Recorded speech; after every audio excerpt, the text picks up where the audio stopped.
play the game with the people that writing the rules. Ain't the fame that I'm after when paying the dues. I've been through the pain that's reflected in the attitude. Might be winning now, but the thing is that I had to lose. So go and tell me what you really want to do. And lonely at the top, cause there ain't a lot of room. Ain't no other option, that's all I ever knew. So I'ma get it poppin', you know how I'ma do. I've been down through the blood and the sweat. Guarantee you can know I'm a threat. I've been down through the blood and the sweat. And I ain't close to being done yet, I'm going all in. Yeah, I'm going all in. And I ain't close to being done yet, I'm going all in. Yeah. They know I'm going all in. Through the blood and the sweat, y'all know we ain't close to being done yet, I'm going all in. I've been down from the jump. Ain't no love lost, we just really doing us. Go and take your seat, looking silly getting up. Y'all know what it is, let me tell them what it was. It was 24/7 on the grind, one thing at a time. Hard to understand, kind of person, got the state of mind. We was making moves every day, getting things in line. You could go and say what you want, but believe that I've been down through the blood and the sweat. Guarantee you can know I'm a threat. I've been down through the blood and the sweat. And I ain't close to being done yet, I'm going all in. Yeah, I'm going all in. And I ain't close to being done yet, I'm going all in. Yeah. They know I'm going all in. Through the blood and the sweat, y'all know we ain't close to being done yet, I'm going all in.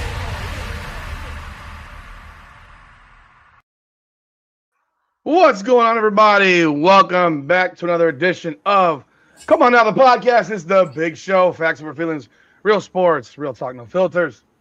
It's your boy, Rudy Rodriguez Showmont here. Hit the like button right now. Do not wait. Hit the hype button right now. Do not wait. Subscribe to the channel if you have not done so yet. For those of you that are already in the room and have left some comments, Lester, David, welcome aboard. If you're in the room, do leave a comment. Let me know. I don't like Lester. Here. Yeah, Lester's always here to crack on you, man. Let us know that you're in the building. We appreciate you showing up here every Wednesday night, or almost every Wednesday night at 9 p.m., where we get to chop up all the different topics of the week. I have not dug too deep into these topics on individual videos because I think this is more of a conversational topic, conversational subject. And I think a lot of people would agree with the fact that where we are, even you would agree with this, Nick, even when you are contrarian to a lot. Free speech is dead for some. When has it ever been free speech? You let me finish. It's dead for some because free speech is still in existence. It's not dead for many. I said it's dead for some. Okay. It is still in existence for a lot of people who seem to find their way into the minority conversation most of the time. When I say minority, I don't mean minority like Black, Hispanic. I'm talking about like minority in thought process, and minority when it comes to situations and what's going on in this country. I'm not talking about stuff politically in terms of we're in a war or whatever the hell, but in this country, if you think a certain way, you are basically being told to shut the hell up, and you can't say shit, or you risk losing your career, losing your job. And I'm not talking about saying something that's hate-filled, because nothing that we're going to talk about here has anything to do with hate speech. But it's borderline hate speech, Rudy. No, it's not. You can cut it how you want it. It's borderline hate speech. No, it's not. It is. No, it's not. You're a liar. You're full of shit. Like all these other people are full of shit. So I'm gonna give you this one. Yeah, go ahead. Do you find it to be anti-Semitic when people say when people side with Palestine? Watch your words. Watch your words. You might lose your job tomorrow. I'm dead ass serious. I'm not even laughing. I'm dead ass serious. This is where I'm not even going to make you answer it because you know what I'm talking about. This is what I'm talking about. But there's always going to be a line somewhere. No, but there's nothing hateful. Me saying don't slaughter people ain't hateful. That's not hateful. Don't slaughter people is hateful? No, it's not hateful. Oh well, you say it. And they'll call it hateful, and they'll call it anti-Semitic. And again, I'm not going into that topic because it's a very dangerous one in this country, especially in South Florida. Because you can't have an opinion about shit. Nowadays. You can't have an opinion. It's how you voice your opinion. It's how you voice it. No, it's not. It's always been free speech, but free speech don't mean you get to say stuff without consequences. That's never been. What is the consequence of saying? What is the consequence of what? We're gonna get into topic. Jaden Ivey. Let's jump in. Jaden Ivey, Chicago Bulls guard who averaged about 15 points a game. Not a scrub, but definitely not LeBron. Definitely not Shea. Definitely not Luka. Definitely not Jokic. It's something about him that just got him traded from Detroit without a bat of an eye for fucking Kyle Herter. Great.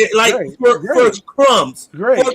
So Detroit obviously knew something, and they're sitting back right now, and they're like, yeah, we already knew this about him. Something about him isn't right from on the surface level. It's not right about him. Okay. And it's not just about his talent. If his talent was there, Rudy, he wouldn't have got released. So it's a part of his talent. It's something else he did in the locker room that's rubbing people the wrong way that doesn't have him in that locker room anymore. Do you believe in God? Do you believe in God, Nick? Do I believe in God? I believe there's an entity out there. Well, because the way you answered it, no one who believes in God would ever answer the way you just answered. I believe there's an entity out there that created the world. Do I know what that is? I'm not 100% sure. I believe there's something out there. I do have a belief in God, but I can't be 100%. I would keep it real, Rudy. I'm not 100% who it is. Everybody has their own religion, their own beliefs, Rudy. And who am I to say that yours is right or yours is wrong? Nick, you do realize that Muslims believe in God, right? What? You do believe that Muslims believe in God, right? Yeah. So literally every religion, I'm echoing now on your side, every religion believes in God. Pretty much? To a certain extent. Yeah. You just said an entity, Nick. It's something out there that's bigger than me that created the world. Yes. Oh, God. How you gonna? I can have my way to how I feel about this, Rudy. Oh, really? So how did you go to church when you were a kid? Yes, I went to church when I was a kid. Have you ever said this to your mom? Yeah. That there's an entity? Yeah. I said it to my mom. I said it to my parents. I said it to my brother. I say this. Did you ever get baptized? Did I ever get baptized? You get baptized? Yes. Did your kid get baptized? Did my kid get baptized? Yeah. Not yet. Are you gonna? I'm not sure. You shouldn't if you don't believe in God. I'm just saying you shouldn't if you don't believe in God. I'm not sure. Okay. I'm not sure. Well, there's a lot of people that believe in God, Nick. There's a lot of people that believe in God. And if you're a Bible thumper, and I grew up going to church in Catholic school for 12 years. I went to church every damn weekend, every Sunday. I went to church. I went to church a lot. I was an altar boy. The church services that I went to as an adult, no one ever passed out in a church service when I was in Catholic school. Nobody. None of my church services either. Oh, no. I've been to plenty of. I went to a number of Baptist churches where I watched people stand there and do this shit, get tapped on the forehead and fall the fuck out, and I'm sitting there almost laughing at it. Yes, Thought it was hilarious. I thought it was hilarious. Because nothing should make you do that. Well, if you believe in God the way they clearly do, then, or it's all scam and fugazi or whatever. Nonetheless, yes, go ahead. This is a guy who has had a change in his life. He has said the old Jaden Ivey is dead. He went through some things. You don't know what he went through. Well, there's reports that he thought about unaliving himself. There was also reports that he was sexually assaulted as a kid. Mm-hmm. So mind you, the second athlete Hold on, Rudy. They said your mic might be low. Hello, testing. I can't make it. I mean, I'm talking right into it. Or is Nick really loud? It's you. It's Nick's really loud because I'm at the same mic level that I am for the recording. I can turn mine down a little bit. But this is a guy who obviously has gone through some shit. Second athlete in 4 days that I've heard talk about offing himself. On Saturday, I listened to a fighter who knocked out Israel Adesanya in the UFC say in his post-fight speech, "I almost took my own life 3 weeks ago, but God saved me." I can't get any closer. I'm literally on it. If you put your mouth on it any more than that, I can't get any closer. I mean, Hey, Jaden Ivey watching this. Jaden Ivey might be watching this. So I think the second athlete now who's saying this, not a pro athlete. I've never been a pro athlete, and mind you, I'm comfortable with myself that I can do that and not give a shit what people think and not be a 14-year-old saying pause. That's stuff that my kids say, and that idiots on TV now say, for whatever reason, which I find crazy because that's literally the same way as saying, what was that terminology back in the day? What we used to say back in the day. So pause is what's the next one we used to say? Are you gonna say it? Why would you say the word pause now? Oh, because you'll say the word gay. No. What was the word? What was the term? No. Yeah. Why don't you say it? You afraid? I'm not afraid. You afraid? I'm not afraid. You afraid? You afraid? I'm gonna come back with saying I love all gay people.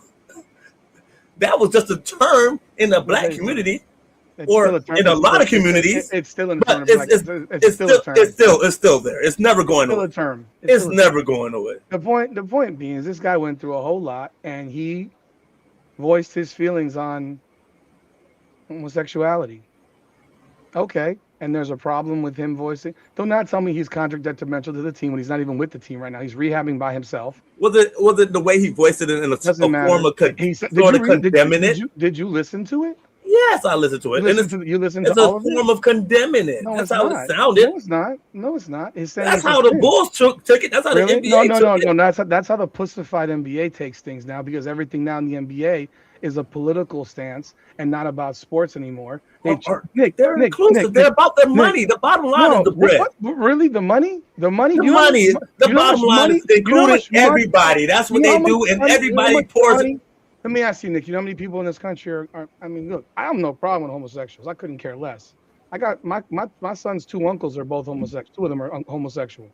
So I don't care about that. What he said is it's a sin, and based on the Bible thumpers would say yes, that's the truth. That is accurate. But how do you have a problem with one? You in the league. You see sinful behavior every day. You see your teammates in the strip club. Yes. You see people who have sex before marriage. You see lies. You see stealing. You see this all the time. You're in the locker room. You're with a bunch of men who talk shit about, oh, I fucked this bitch. I did this and that and that. So you draw the line at here. You pick and choose, and this is my problem with a lot of the over the top Nick, Bible. You ever get forced to wear a rainbow flag on your uniform? No, they're doing that now in the NBA. They're making them wear this type of shit. They literally did that in the NHL. A player who said no to that he said no to it.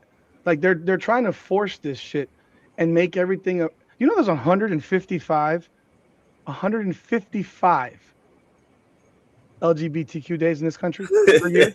Because what you got? What for each? 150. Nick, each letter. 155, Nick. Yeah, I heard someone else say 170 plus. And we only got 28 days. We got dudes who beat up their wives in the NBA and in the NFL. They get a 2-game suspension. Oh, who beat up their wife? I mean, lately in the past few years. Really? I need to know, Daddy. You're bringing it out there. I want to know who. Nick, you've watched NFL football enough. Unless there's a video showing the girl getting knocked out and having her head smack the fucking armrail of an elevator, where he was initially suspended for 2 games, and he shouldn't have lost his career for that. They got married, by the way. That was how much? That was what, 15 years? That was a long time ago. Nick, there have been guys that have been suspended for domestic violence, literally in Major League Baseball in the last year. In the last year, there are players that have been suspended for domestic violence for short periods of, I mean, hell, didn't Rashid Rice get arrested for going 150 miles an hour or some crap? Yeah, something. He went. But he's in the league. What's the other guy? Henry Ruggs. So Henry Ruggs, if he hadn't gone to prison, hell, if Henry Ruggs hadn't killed that person and he hadn't gone to prison, he'd be in the NFL right now. Hell, he's going to be in the NFL next year. But we all know he's going to be in the NFL next year. He all know he's going to the NFL next year. So I guess killing people. Miles Bridges beat his girl's ass. There you go, Vonda. Thank you, Miles Bridges. He's in the NBA right now. Well, he got 50 games. Whatever. He's in the league right now, making millions of dollars. So you can beat someone's ass, beat your girl's ass. Well, they didn't. No, you can. They didn't suspend him. He's not suspended. He got suspended. Miles Bridges got suspended. No, I'm talking about Ivy. NBA. Ivy didn't get suspended. No, he got cut, which is and he's still getting paid. Okay, great. And then what? Bridges did not get paid. So if somebody else deems that he's no. So he got cut. And you don't think that the NBA made a phone call to the Chicago Bulls and said, get rid of that?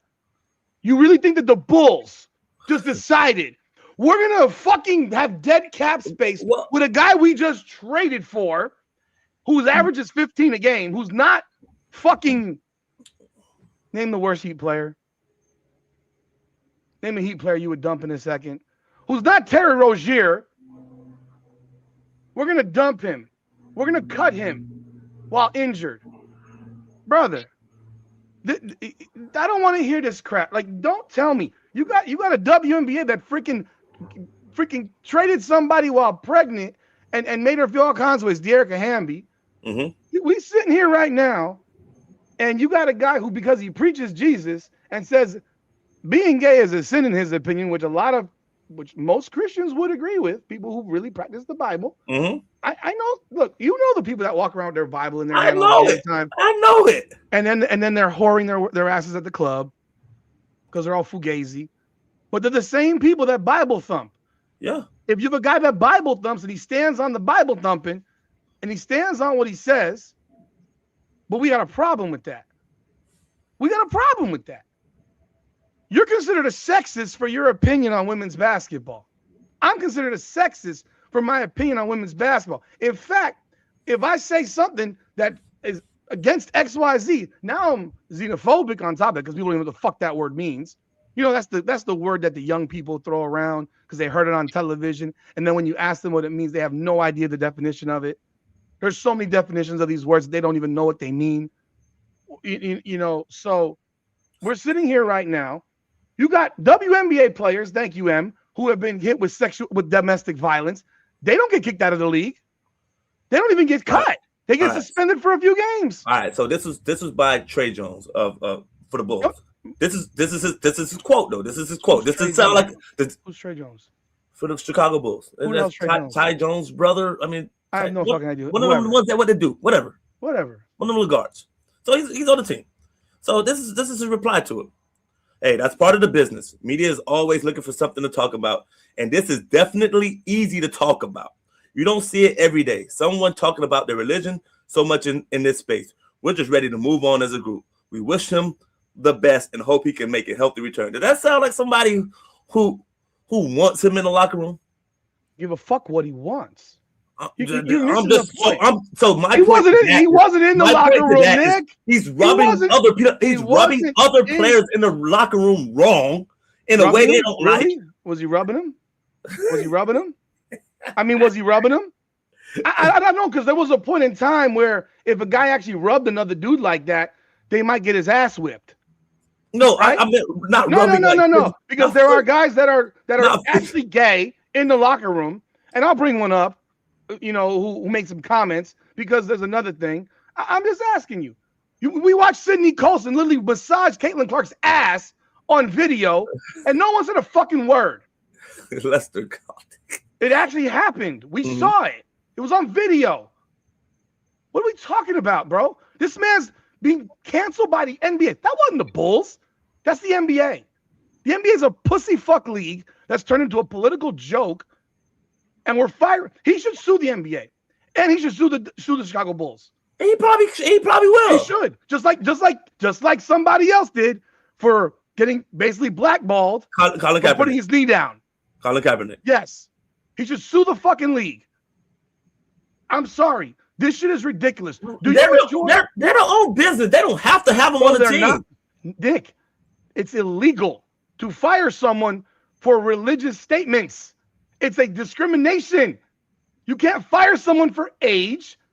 You cannot fire people for their sex. You cannot fire people because of XYZ. That is a protected shit. Go look at any employment thing. Any employment. There literally is the EEOC. He's under contract. Well, nothing there says that he can't speak about religion. Well, nothing there says that I can't. I have to have him on my team. Did it say it in your contract? Did it say I have to have him on my team? And there's nothing that you sign him to a contract. So not you're firing him. It's actually you're violating federal law. You have to pay him now. He's getting paid. What are you talking about? He's getting paid. Your contract is getting paid. We don't want you here. We don't want you here. You're not good enough. First of all, the real problem is he is good enough. He averages 15 a game, man. He'd be a starter on the Miami Heat. Okay. If that's John Morant, or is this a? Why isn't John Morant out of the league? If I'm asking you a question, because he can play basketball. He's doing shit. He sucks. He can play. He's been terrible. You just wanted him at the trade deadline. So what? You would have gave up a shit ton for him at the trade deadline. And he's still trash for what he was. He's still trash from what he was. He's still John Morant. And if it was John Morant right now, matter of fact, we just seen John Morant get into multiple shit. He's still on rosters. Nobody. Oh, you get a suspension. You get this, that. Yeah, tap on the wrist. Exactly. They don't think he's good enough, Rudy. They hate him in that locker room. They don't think he's good enough. They don't think he's worth it. They don't think he's worth it. They dealt with hates him in that locker room. They dealt with a whole bunch of other players' bullshit. They dealt with Antonio Brown. They dealt with a whole bunch of other players' bullshit. John Morant's played 20 games this year, by the way. 20. Yeah. 20 games. He's not even with the team. He's at home. He's sitting on his couch. Should have got him. He's hurt. He's sitting on his couch. He's not even playing with. He's not even on the team. He's sitting at home. He's being paid to stay home. Hurt. He's being paid to stay home. You can sit here. This shit with the NBA, the NFL, and all these professional woke shit sports that forgot what they were started with, which is men being masculine. NBA won't let their athletes say whatever they want. Nobody's gonna let their athletes say whatever they want. Shit, my job won't let me post whatever the fuck I want. I was in the HR 2 months ago for posting shit on the clock. Every goddamn day, you do everything on the clock. Because I posted with them in my background, in the office, and I made a sales joke, and it had a Donald Trump reference in it. Well, you're an idiot. You're an idiot. You don't fuck with politics. You don't put that. Especially while you're working. And you don't fuck with religion. But he wasn't working. He was at home. He's on a plane. He wasn't working. You're on the clock, Nick. You were on the clock, getting paid to be at work. On the plane the first time? No, the plane was the second time. There was both. He wasn't at work, Nick. He's not with the team. He wasn't at work. He wasn't doing it during a game. He wasn't doing it during practice. He was not at work. He posted his fucking opinion about gay marriage or whatever. You know, Hannah Hidalgo reposted some shit about gay marriage. Uh-huh. Why didn't Notre Dame kick her out of school? Because she can play. I don't give a fuck what she can do. They're a Catholic school, no less. Don't matter. She can play. And he can play, too. He's a top 5 pick. He's a top 5 pick. A lot of players. 15 a game. Great. He's a top 5 pick who's in his 3rd fucking year, Nick. 4th year. He's in his 5th year, I believe, now. He's 24. When did he come out of high school? College? 18? 19. 1 year of college. Jaden Ivey was in college for 1 year. You know who his mom is? They always post about it. You have no idea. Is that Ivy from? That's not Notre Dame coach. That's not Notre Dame coach, right? Yes, the coach of Notre Dame. Yes, he's been in the league. Okay, this is his 5th. This is his 4th year. 5th. Okay. This is his 4th year, for which he averaged 16.3 points as a rookie. Which, if you told me your rookie averaged 16.3 points, I love this game. I thought he was D Wade. I thought he had some flashes of D Wade. 17.6. I mean, he played 30 games. We averaged 17.6 last year.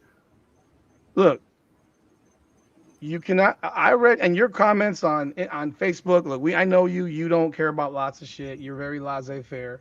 Do I need to give you a dictionary on that? Huh? Do I need to give you a dictionary on what laissez-faire means? Do I have any what? Do I need to give you a dictionary on what laissez-faire means? That probably means somebody who don't give a fuck. Very without interference, just letting things go there or whatever. Whatever happens, happens. Life. You don't care. Live it. You don't care. What the fuck happened? Can you get off the chair then, genius? No, it's not good that. Can you just get off the chair though? Can you sit on the other chair, please? Can you sit on the other chair, sir? Like seriously, yo. I'll fix it. Fucking stupid. You have a very, very everything rubs up. Open opinion. I try to understand both sides of it. That's not at all. Brushes off your soul. You just don't give a shit. Do you care that we're in a war right now? Do I care? Yeah. I do care that I care that people are dying, Rudy. I care. That wasn't the question. That wasn't the question.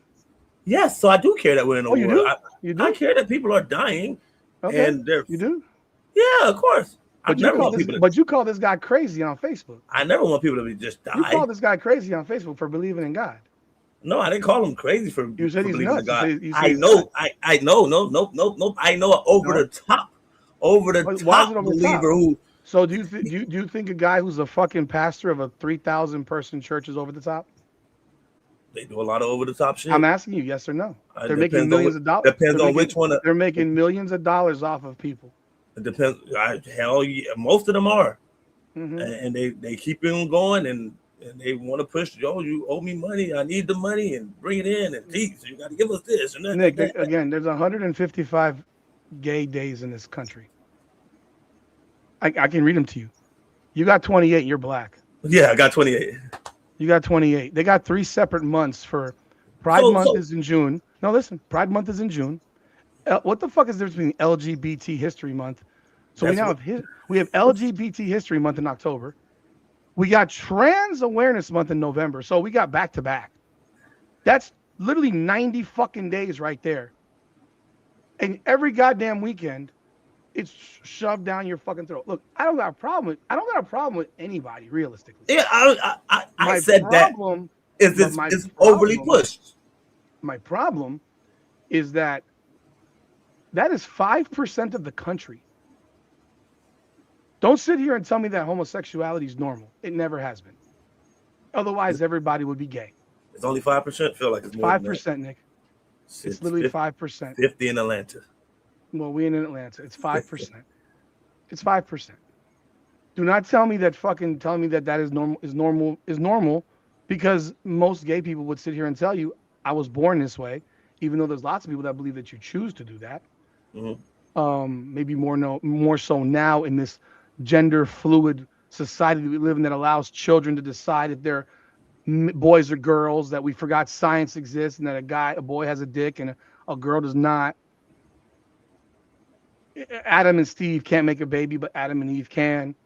But we got, starting in February 19th to 25th, the Aromantic Spectrum Awareness. What the fuck is that? 9% of the world. Give them 9%. We're in America. We're not in the world. We're part of this country only. And it says 5 to 9%. So let's say it's 9%. Let's say it's 9%, Nick. Yeah, even that. So let's say that of this country, 9% of this country, which has about 350 million people. That's 30 million. And it's 31.5 million. Yeah. So you're telling me that the opinions of 31.5 million people supersedes the feelings of 320 million? So you're telling me that the NBA is worried about losing part of the 31.5 when they've lost millions of the 320 because of the over-the-top political stances that they have taken in all of their NBA, NFL, baseball, not so much, but NBA, NFL primarily have gone over the top with their political stances on homosexuality, on Black Power, on Latino movement, on all that other bullshit. They have lost millions of people who don't watch their sports anymore. They don't watch them. in large part they because watch it, man. No, they don't, Nick. Motherfuckers, they watch this shit. They don't, Nick. 11 million people watched the NBA Finals last year. 11 million. Do you understand how far it's fallen? No one's watching the NBA. I know you like the NBA. The data on television viewership will tell you that the NBA viewership is in the fucking toilet under Adam Silver.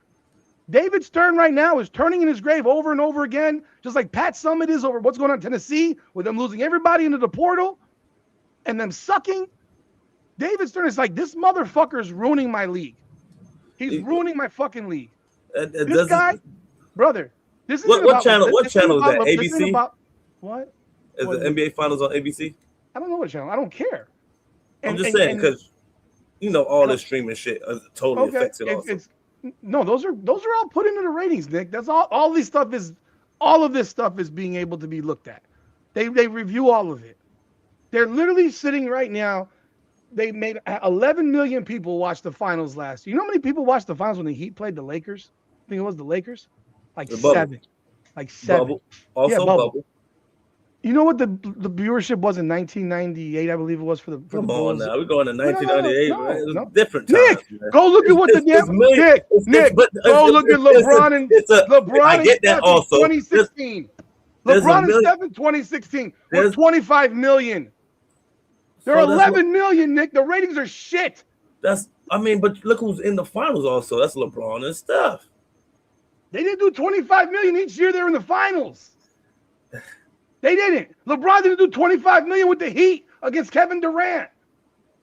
I know you want to be contrarian. The data. You wanted data.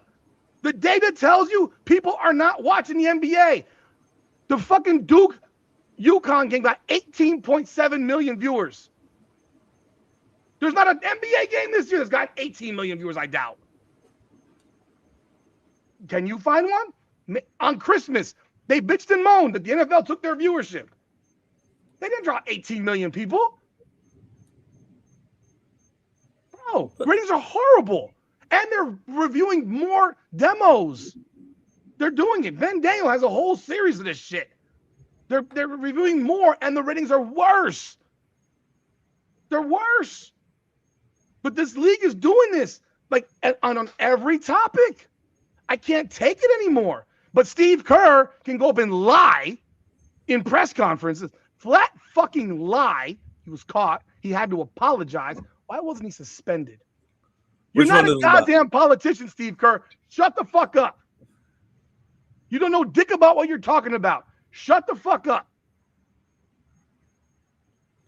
That's definitely a problem of random games on streaming apps, multiple streaming apps. That's it was easier to watch games back then. That's not the finals, Nick. I'm talking about the finals. I get that. But I'm just talking about in general.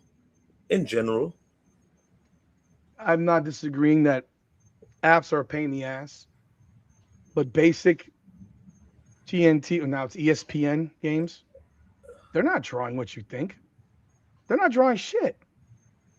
Steve Kerr gets to lie. He's been able to lie. Greg Popovich got the ability just to lie, just spout out his opinions on shit, whether he knows them to be fact or not. He doesn't give a shit. I don't like this guy, so I'm going to talk shit about him. Okay, great.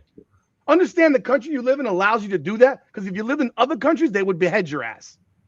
Really, they would. They would off you. Listen, people are not going to. So when I say free speech does exist, when I say free speech is dead for some, you cannot allow people to give their fucking opinions, and then other people can't give their opinions, because you know what I view when you say the president's a moron? It's pretty hateful. That's hate speech, because half the country voted, more than half the voters voted for him. And now his ratings are, I guarantee you. But his ratings are shit now. I guarantee you, a lot of NBA players voted for him. They probably did. But his approval ratings have. That's every president. Their approval ratings for presidents always go in the toilet once to the president. It's just the way it goes. I don't have to agree with what he does. I don't give a, like you said you care. I've never seen you post one thing about situations because, again, you're very laissez-faire. You just go with the fucking flow. We know this. I said to you, what if your wife was the chick that was tonguing down Chris Brown last week on camera? You didn't see that. She won't be with me. No, that you said you don't. I don't even know how real that is. You know how they do all this fake phony. There's actually literally shit on it right now today, following up on it. that guy in the video downstairs? You think that wasn't the guy. Okay. That wasn't the guy's bullshit. The tonguing down. That there's stuff with her. Either way. Yeah. What you trying to say? I'm gonna accept that. Yeah, you would, because you're laissez-faire. You don't give a shit. You always say you don't care. You say it all the time, Nick. On things I shouldn't care about, or things that don't. Nick, do you understand that you're? Where are you? I'm not in everybody's business. Just like Jaden Ivey shouldn't give a damn. Jaden Ivey shouldn't give a darn about. Because that ain't got nothing to do with him. All you should be concerned about is his life, who he wants to be with, and that's his problem. He don't need to be concerned with whose penis is going to whose vagina unless he plans on hopping on one. What are you talking about? Or who penis is going in another person's. Nick, again, that's not his concern. He wasn't talking about nobody else. Who is he talking about? He's talking about the gays. What are you talking about? He literally called out LG about this being a simple, not righteous. What are you talking about, Rudy? That's Nick, he said it. I didn't say it. That's not his concern. Who cares? He can voice. Oh, the rightful thing to say. Hey. The rightful thing to say is, hey.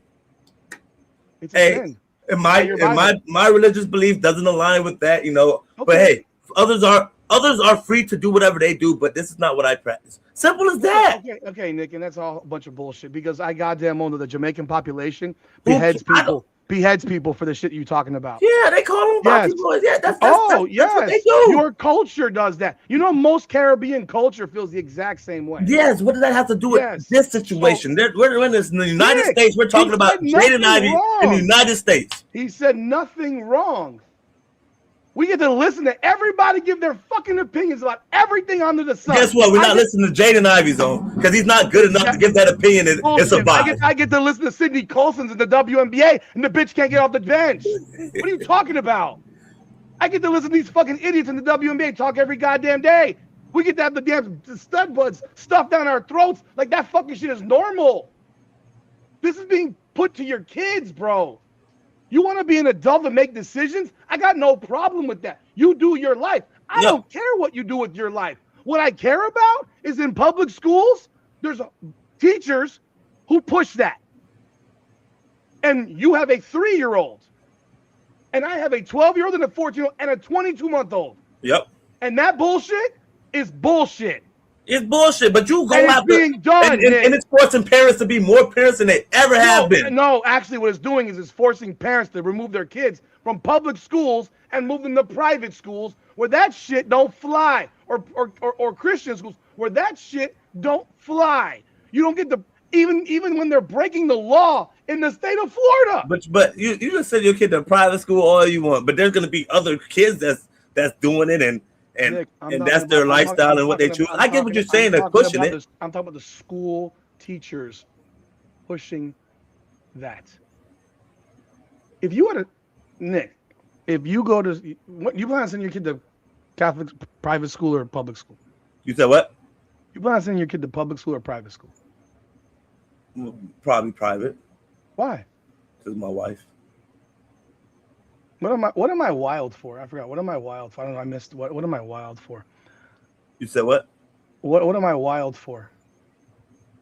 Nah, Rudy, you wild for that. I don't know. What did I say? Put it in a comment. What I did. A million things. I mean, you would send your kid to private because of your wife. Okay, fine. Mm-hmm. Why would did she go to private school? Did she go to private school? Did she go to private school? I think she did at first. God damn, you don't even know your damn wife. What the difference? Jesus Christ. Oh, when you said Nick wouldn't care about kids.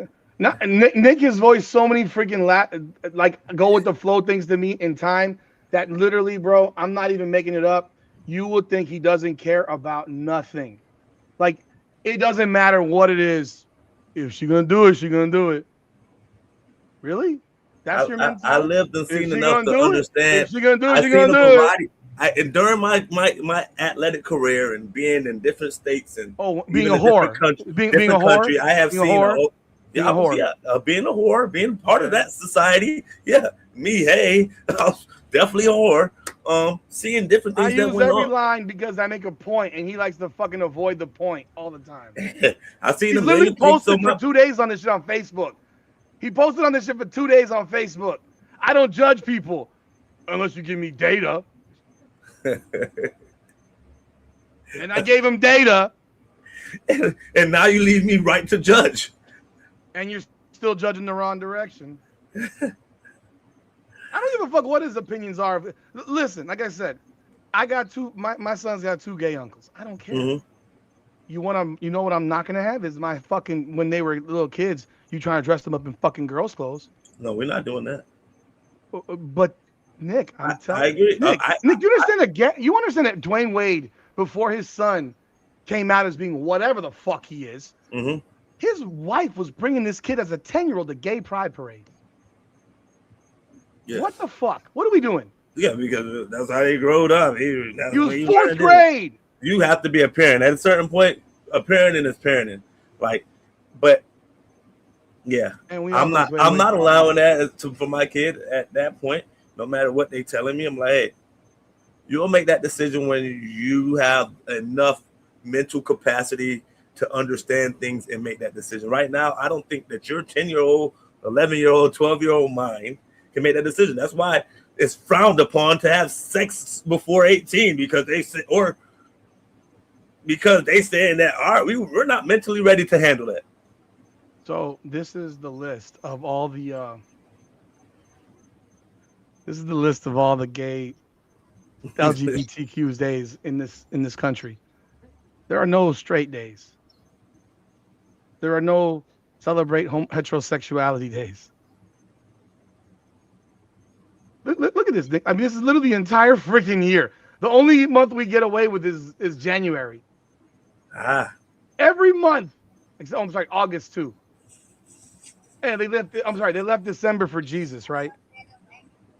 They left December for Jesus. Hey. Transgender Awareness Week. Why do I have to be aware of it? What do I have to be aware of? Transgender Day of Remembrance. What do I got to remember? Intersex Day. What the fuck is that?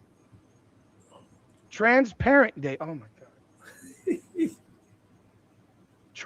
I'm sorry. That's Trans Awareness Month. The whole month, November. Transparent Day. That's like transparency, right? Like,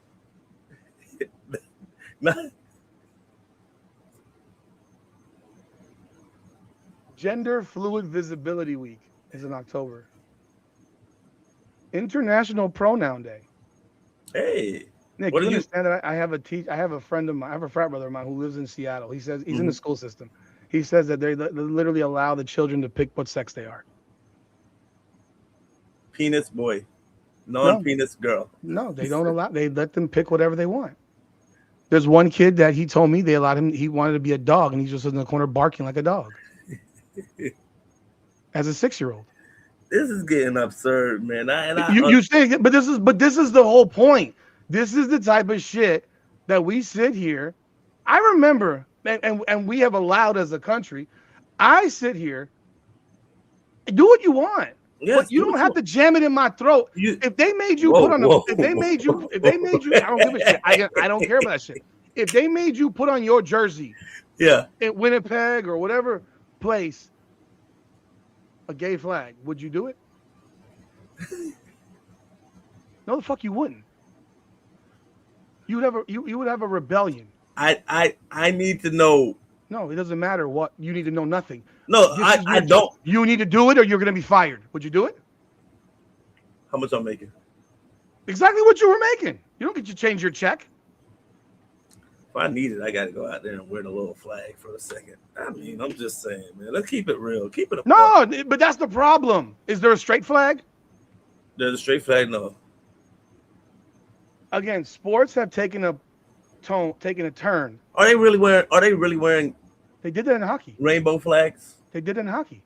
Where? They did it in hockey, in NHL. Oh, in hockey. Okay. So the NBA hasn't done that. No, not to my knowledge. Okay. But they've done everything else. They've done literally everything else. And I'm sure they passed out rainbow T-shirts at games. I have no doubt about that. I have no doubt about that. Yeah, NFL has a black national anthem. Like, get out of here. We're singing the black national anthem at the Super Bowl. What are we doing? What are we doing? Is there a white? Oh, I'm sorry. It's the national anthem. Is the white national The national anthem. Shit, goddamn. But now, shit, why not get the fucking? Why not? Why not sing the Why not sing the Mexican national anthem? Yeah. The Puerto Rican. The Puerto Rican one is Canadian national anthem. How about we sing the Canadian one too? And how about we sing the Jamaican one, the Cuban one, the Dominican Republic one? Let's sing every damn anthem. And by the time we're done, we've gone through 3.5 hours. Go home. And we can go home and we don't have to play the fucking game. We did all the anthems. And people will get hot and bothered. Again, I will tell you this: I don't give a shit what you do. Just like when they brought up the whole idea of Magic City night or some shit like that in the NBA, a strip club. What would they weren't gonna have strippers there? Why would that even be a proposal? Because Nick. Because basketball games are family fucking environment. You do not have a strip club night, or we can have a Bang Bros night too. Why do you think they didn't name the damn arena the Bang Bros Arena? They offered $10 million. They offered money. They offered $10 million. But Magic City is a big thing in Atlanta. It's I don't give a shit. It's a strip club. They really was trying to emphasize the lemon pepper wings, Rudy. It wasn't about the strippers. It was about the lemon pepper wings. Nick, let me ask you a question. I'm gonna ask you another question because you kill me. You kill me. Atlanta's known for it. Has your son ever seen a drag queen? Has he seen a drag queen? Yeah. Not yet. Not yet. You looking forward to that? What if you had to have that conversation at an NBA game? What if you had to have that conversation at an NBA or an NFL game because you took your kid to a game, want to watch some basketball, and they bring out a drag queen show at halftime? And your son says, "Daddy, what's that?" See, what the hell? He's 4. You can't explain it to him. I don't enjoy it or look forward to that conversation, but actually, me and our kid, we keep it real with him. We like everything he asks about and want to know, we go over with, and we help him understand it to the best of our abilities. But that is a dangerous topic, man. Nick, that's not the traditional way of what is supposed to be or what you think it should be. Now, when you can't avoid it forever, but it's gonna happen. What age is the right age that you want to have that conversation with your kid? Hey Nick. I mean, as long as you're taking your 4-year-old to Magic City after the game for the wings, I guess that works, right? They're gonna have the lemon pepper wings at the stadium. Nick, we don't have to go there. It's absurd. It is absurd. I was a massive purveyor of strip clubs. I love strip clubs. I was Jason Whitlock. I love the strip clubs. I love strippers. Yeah, I love strip clubs. I used to go to strip clubs all the time in my younger days. I am not anti-strip club. Not at all. Not one bit. I am not anti-hooker. Not one bit. You want to you want to be a hooker? You have that right. You have that power. So there's a place and a time. There is a place and a time for everything. David, my kid is very smart. My kid probably smarter than you right now, David. And the time will never be at a professional sporting event.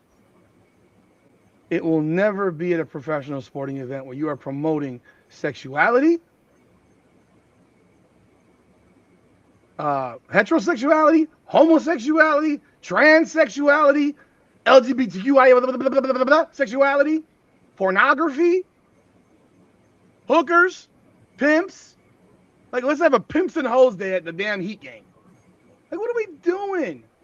And being a hooker is the world's oldest profession, Lester. You are absolutely correct. And I can only imagine how it was in that TV show on Why can't we embrace the strippers? Why can't we give them a day? They've been doing so much hard work throughout the year. Because you know what? You can do that elsewhere than a family fucking environment thing. Sports is about family shit. Yeah, I agree. And you cannot cross those fucking lines. Yeah, what the strippers at? You can't cross those lines. OnlyFans night? No.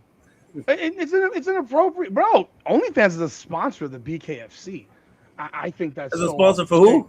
The bare knuckle fighting bare knuckle BKFC. They got multiple. Most of these women's fighters are on OnlyFans because that's how they get paid. They got to make the money. There's a reason. Like, what do we? Let's. How about we just start promoting cocaine night at the arena? How about we do that? They do. Where do we stop? Where does it stop? It's okay to speak out against that. Because apparently I can't have an opinion about what I don't like. He didn't say he hates people. He never said I hate them. He never said they should be killed. He never said that anything should happen to these people. He said it's a sin. You think it was worth it? And if you are you think it was worth it for him to go off like that, or say how he said it? I think the fact that guy sacrificed potentially $100 million means that it means a lot more to him than you can possibly know, and you'll never know what that guy's going through, or what he's gone through, to where now his wife has left him and is not responding to his text messages and calls, and that his own family members are abandoning him now because they all think he's fucking crazy. But last I checked, every black church I ever went to, I watched the black people in that damn congregation fall the fuck out every goddamn day, spending 4, 5, 6 fucking hours at a church service. I'm Catholic. 45 minutes in, out, easy peasy, lemon squeezy. It's changing now. It's not that. Baptist church, half your fucking day and half your wallet is gone before the day is done. That was old school. That's why they keep you there, to take more money from you. That's the old school church. This is about 1:30 now. Now you got the fucking hour online. Now you got the big fucking rock concert church services. And they coming down on fucking strings and shit. And all they're doing is fleecing you out of your fucking money. Like, let's keep it a buck. Like, organized religion is what it is. It is what it is. It's a fleece job. But if you believe that much, that you would basically sacrifice potentially $100 million on his next contract, bro, it means something to that guy. And I think that should be applauded and commended, even though I do agree. I think it's crazy, but I'm not going to sit here and say he should lose his fucking career for it, because we allow so many people to say a whole lot of fuckery in this league and give their opinions on topics that half the country disagrees with. Like, keep it real. Every time LeBron James opens his mouth politically, he should shut the fuck up, because he doesn't know shit. He's uneducated about anything he speaks on. Why can't how can you denounce that he's uneducated about it? Because you can't read about it. You don't have to be. Nick, I'm uneducated about it. So what if LeBron James, who doesn't have a college 4 hours a day, 3 hours a day into politics and learning laws and I don't know. You think LeBron James is spending 3-4 hours a day when he couldn't spend 20 fucking minutes at Kobe Bryant's memorial reading about politics? Get the fuck out of here. Wasn't he there at Kobe Bryant? Wasn't he at Kobe Bryant? He was not at the goddamn thing outside the building. We talked about this when they did the statue unveiling. We talked about it. There were players and coaches there. LeBron was not one of them. It is perfectly fine. I'm using LeBron. Yeah, because he doesn't have to be there either. That's another thing. And he doesn't have to talk about politics either, right? He don't. He don't have to do shit. So I don't care what. Maybe that's his passion. I don't give a shit what any of these fucking uneducated, non-college graduated motherfuckers. You don't have to be a college graduate to be educated. God. You think LeBron James can even balance a checkbook? You don't have to be. You don't have to go to college to be educated. That shit has changed. Nobody has to go to college for that shit no more. He wasn't educated in high school either. Yes, I know. He wasn't educated in high school either. Yes, I know. Education. I'll say that the man has a lot of time, and he probably studied a lot of business now, especially with a lot of money to make more money. How to dribble a basketball, how to fucking spend $1 million a year on my body, how to work out. You want to tell me how to work out, LeBron? I'll sit there. Exactly, Lester. There's college graduates that took gender studies. You don't know if they're a man or a fucking woman. Great. There are. You're right. So college graduate means diddly fucking squat. Really, Nick? It doesn't. So why'd you go to college? Because that was what they told me to do. Why'd you go to college? Because that's what they told me. No, not that's public what school. Society told me. That's what society told me to do. Half the fucking public school fucking diploma bearers don't go to college. That's what society told me. And growing up back then, it was different times. Society told you have to go get to high school and then go to college and then I play sports. I'm older than you, Nick. I'm older than you, Nick. So you're sitting here telling me that in public schools, they all of a sudden care so much about college for y'all, because I sure as shit know that my son went to 5 years of public charter school, same shit, public school, and he didn't hear one word about college. So I was in not one word. I was in my college in the Rudy. first grade. I was in AP and magnet classes. So I guess it's a little different than that part of public school. So that's what you in those classes for college credits. Classes? Yeah, AP and magnet. Why? Huh? Why? Because college was to go. That was society told me to go to college. Yeah. By the way, my parents. I'm a Caribbean. I go in Caribbean black parents. Okay. LeBron's charter school is one of the worst schools in Ohio. Yeah, I know. Yeah, thank you, Retro. I appreciate that because yeah. Nick, we could sit here and we could fucking go on this forever. You goddamn well know that if you want a job in society and you ain't a professional athlete, you probably need an education beyond fucking high school. You need some type of trade. And that's beyond high school too. So you don't just end at high school. Otherwise, you'll be a fucking janitor, a security guard, or some bullshit, and you won't go nowhere in life. That's perfect. There's some people that get jobs and build up their way through that company with experience. Nick, I understand that you love to fucking. You're like my wife, bro. You like to use the outlier of every fucking topic under the sun. No, I fucking hate you at times because I hate her at times because you use outliers as the norm. If that was if it's the outlier, it doesn't make it the fucking norm. Rudy. All right, okay. So the profession you're in now, does that have anything to do with your college degree? Absolutely. I have an MBA. Okay. I have an MBA. Yeah, absolutely. And I wouldn't have gotten the job that I got to make $250,000 a year without it. Okay. I wouldn't have gotten it. Okay. I would never have gotten that job because it allowed me to skip certain requirements that were needed, like in terms of years of experience.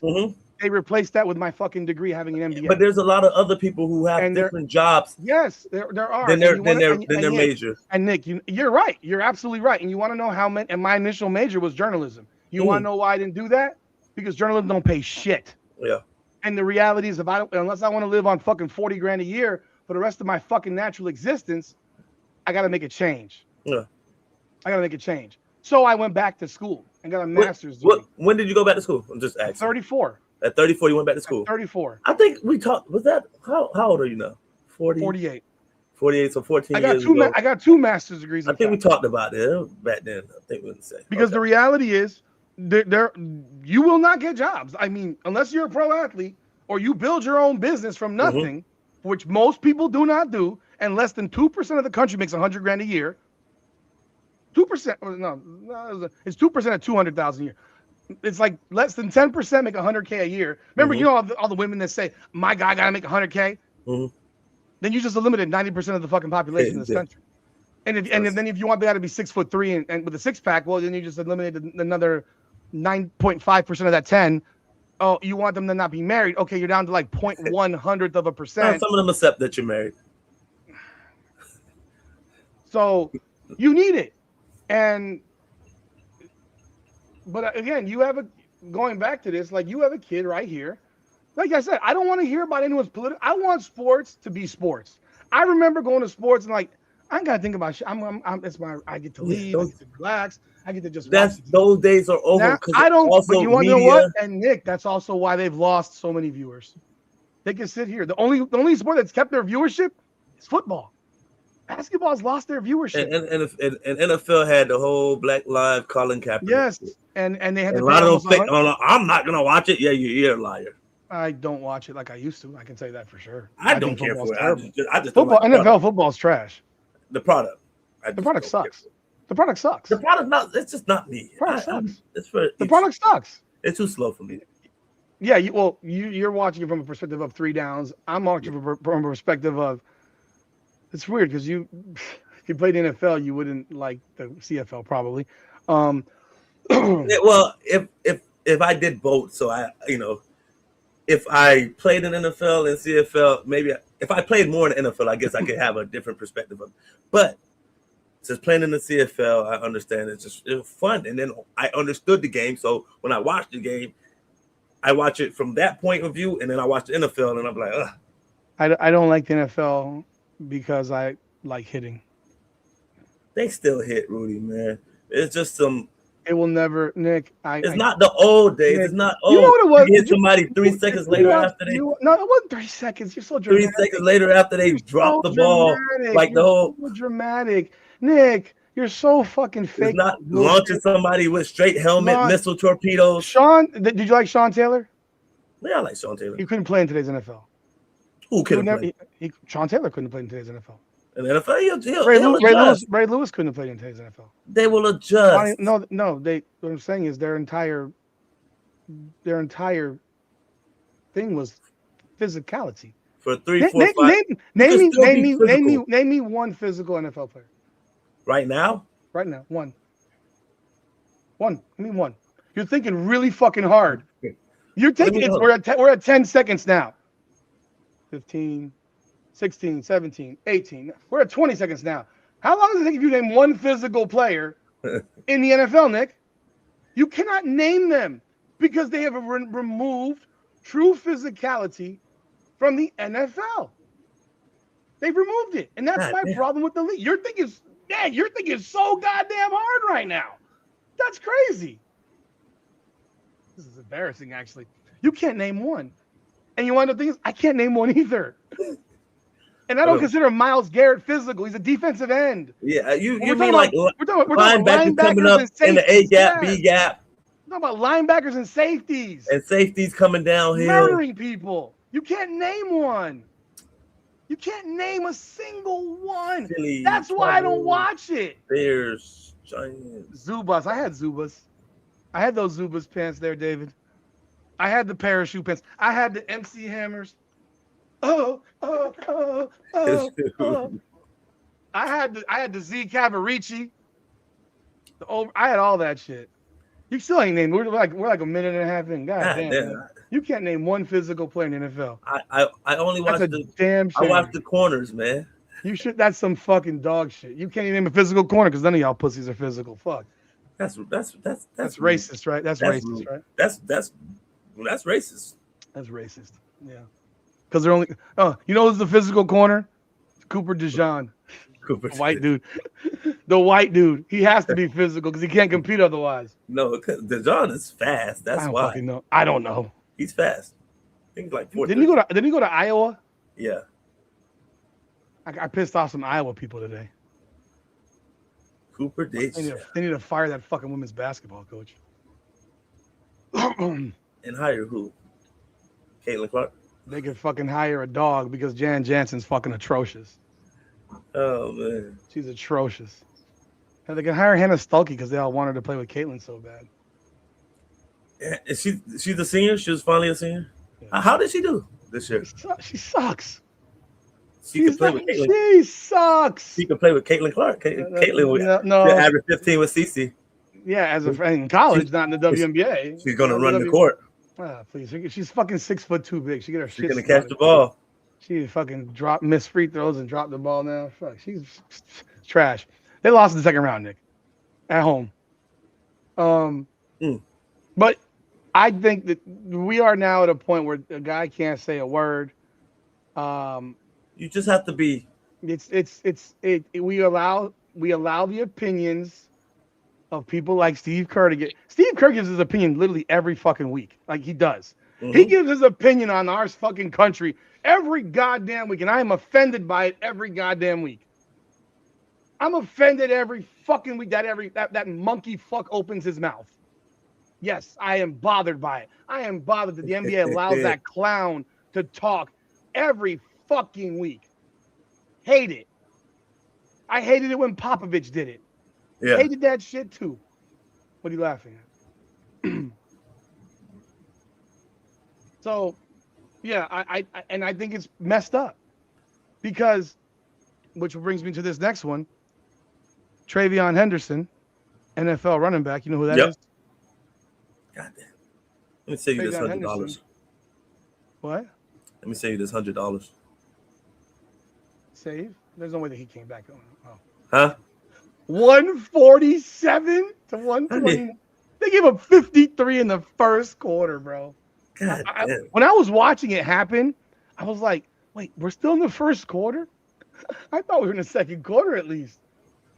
53, 30. You want to make a double or nothing bet on some other shit? On what? I don't fucking know. We had some other bet and you didn't want to do it, so. Jalen Brown had 43.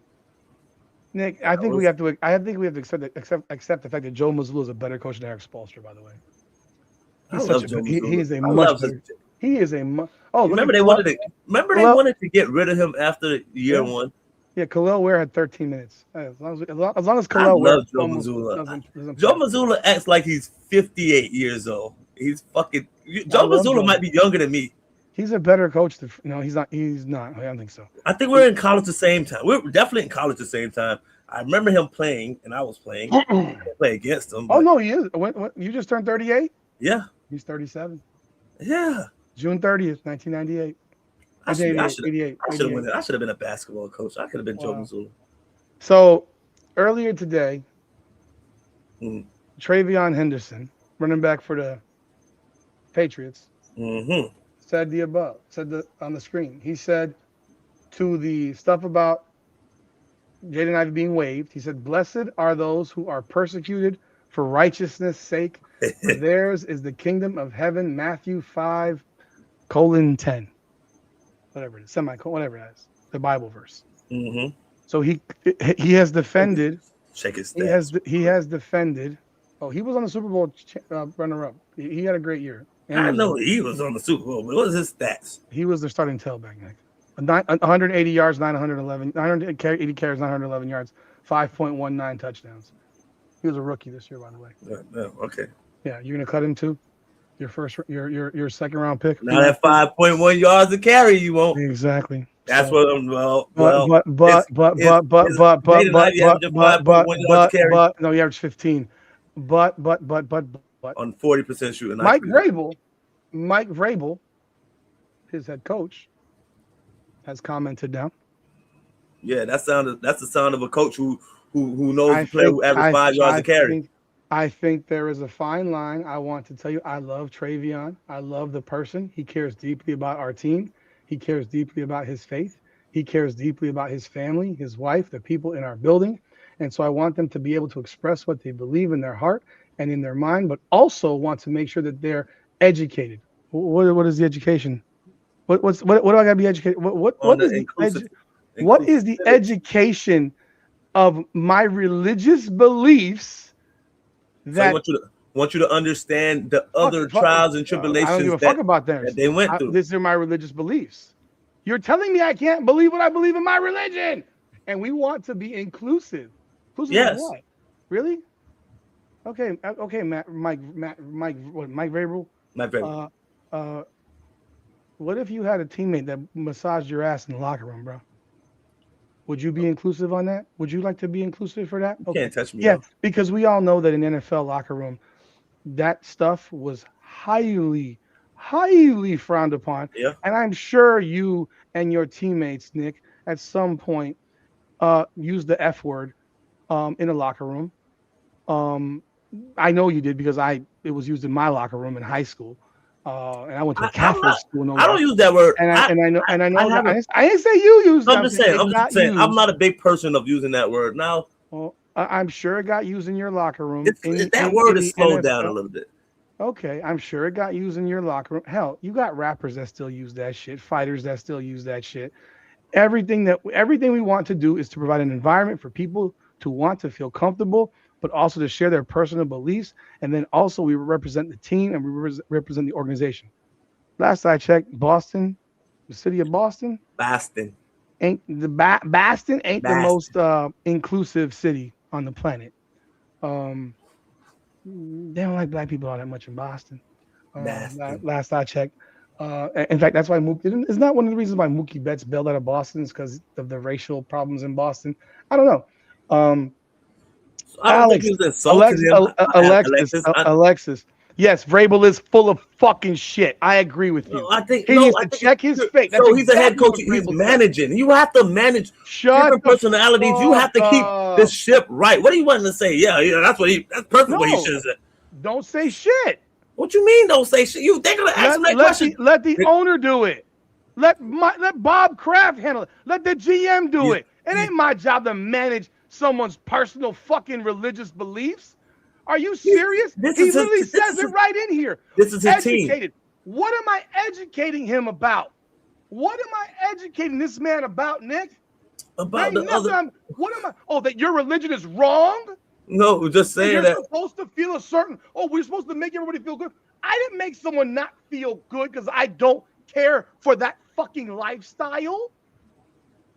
Nick, do you have any friends that you don't care for their lifestyle?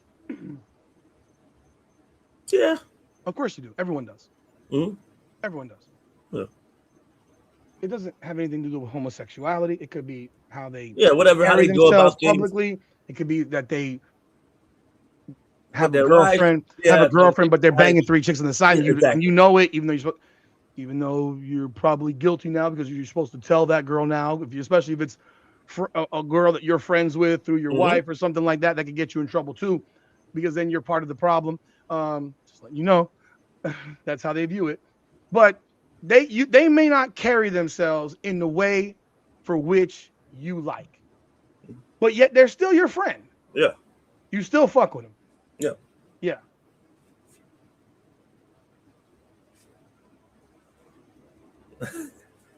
My stepdaughter's fucking gay, bro. My stepdaughter's gay. Yeah. My son's sister is gay. She's lesbian. Fuck are we talking about? Doesn't mean I don't love her the same. Do I care for her fucking lifestyle? No. I don't care for her lifestyle. I wish she wasn't. I have no control over that. I can't tell her how to live her life.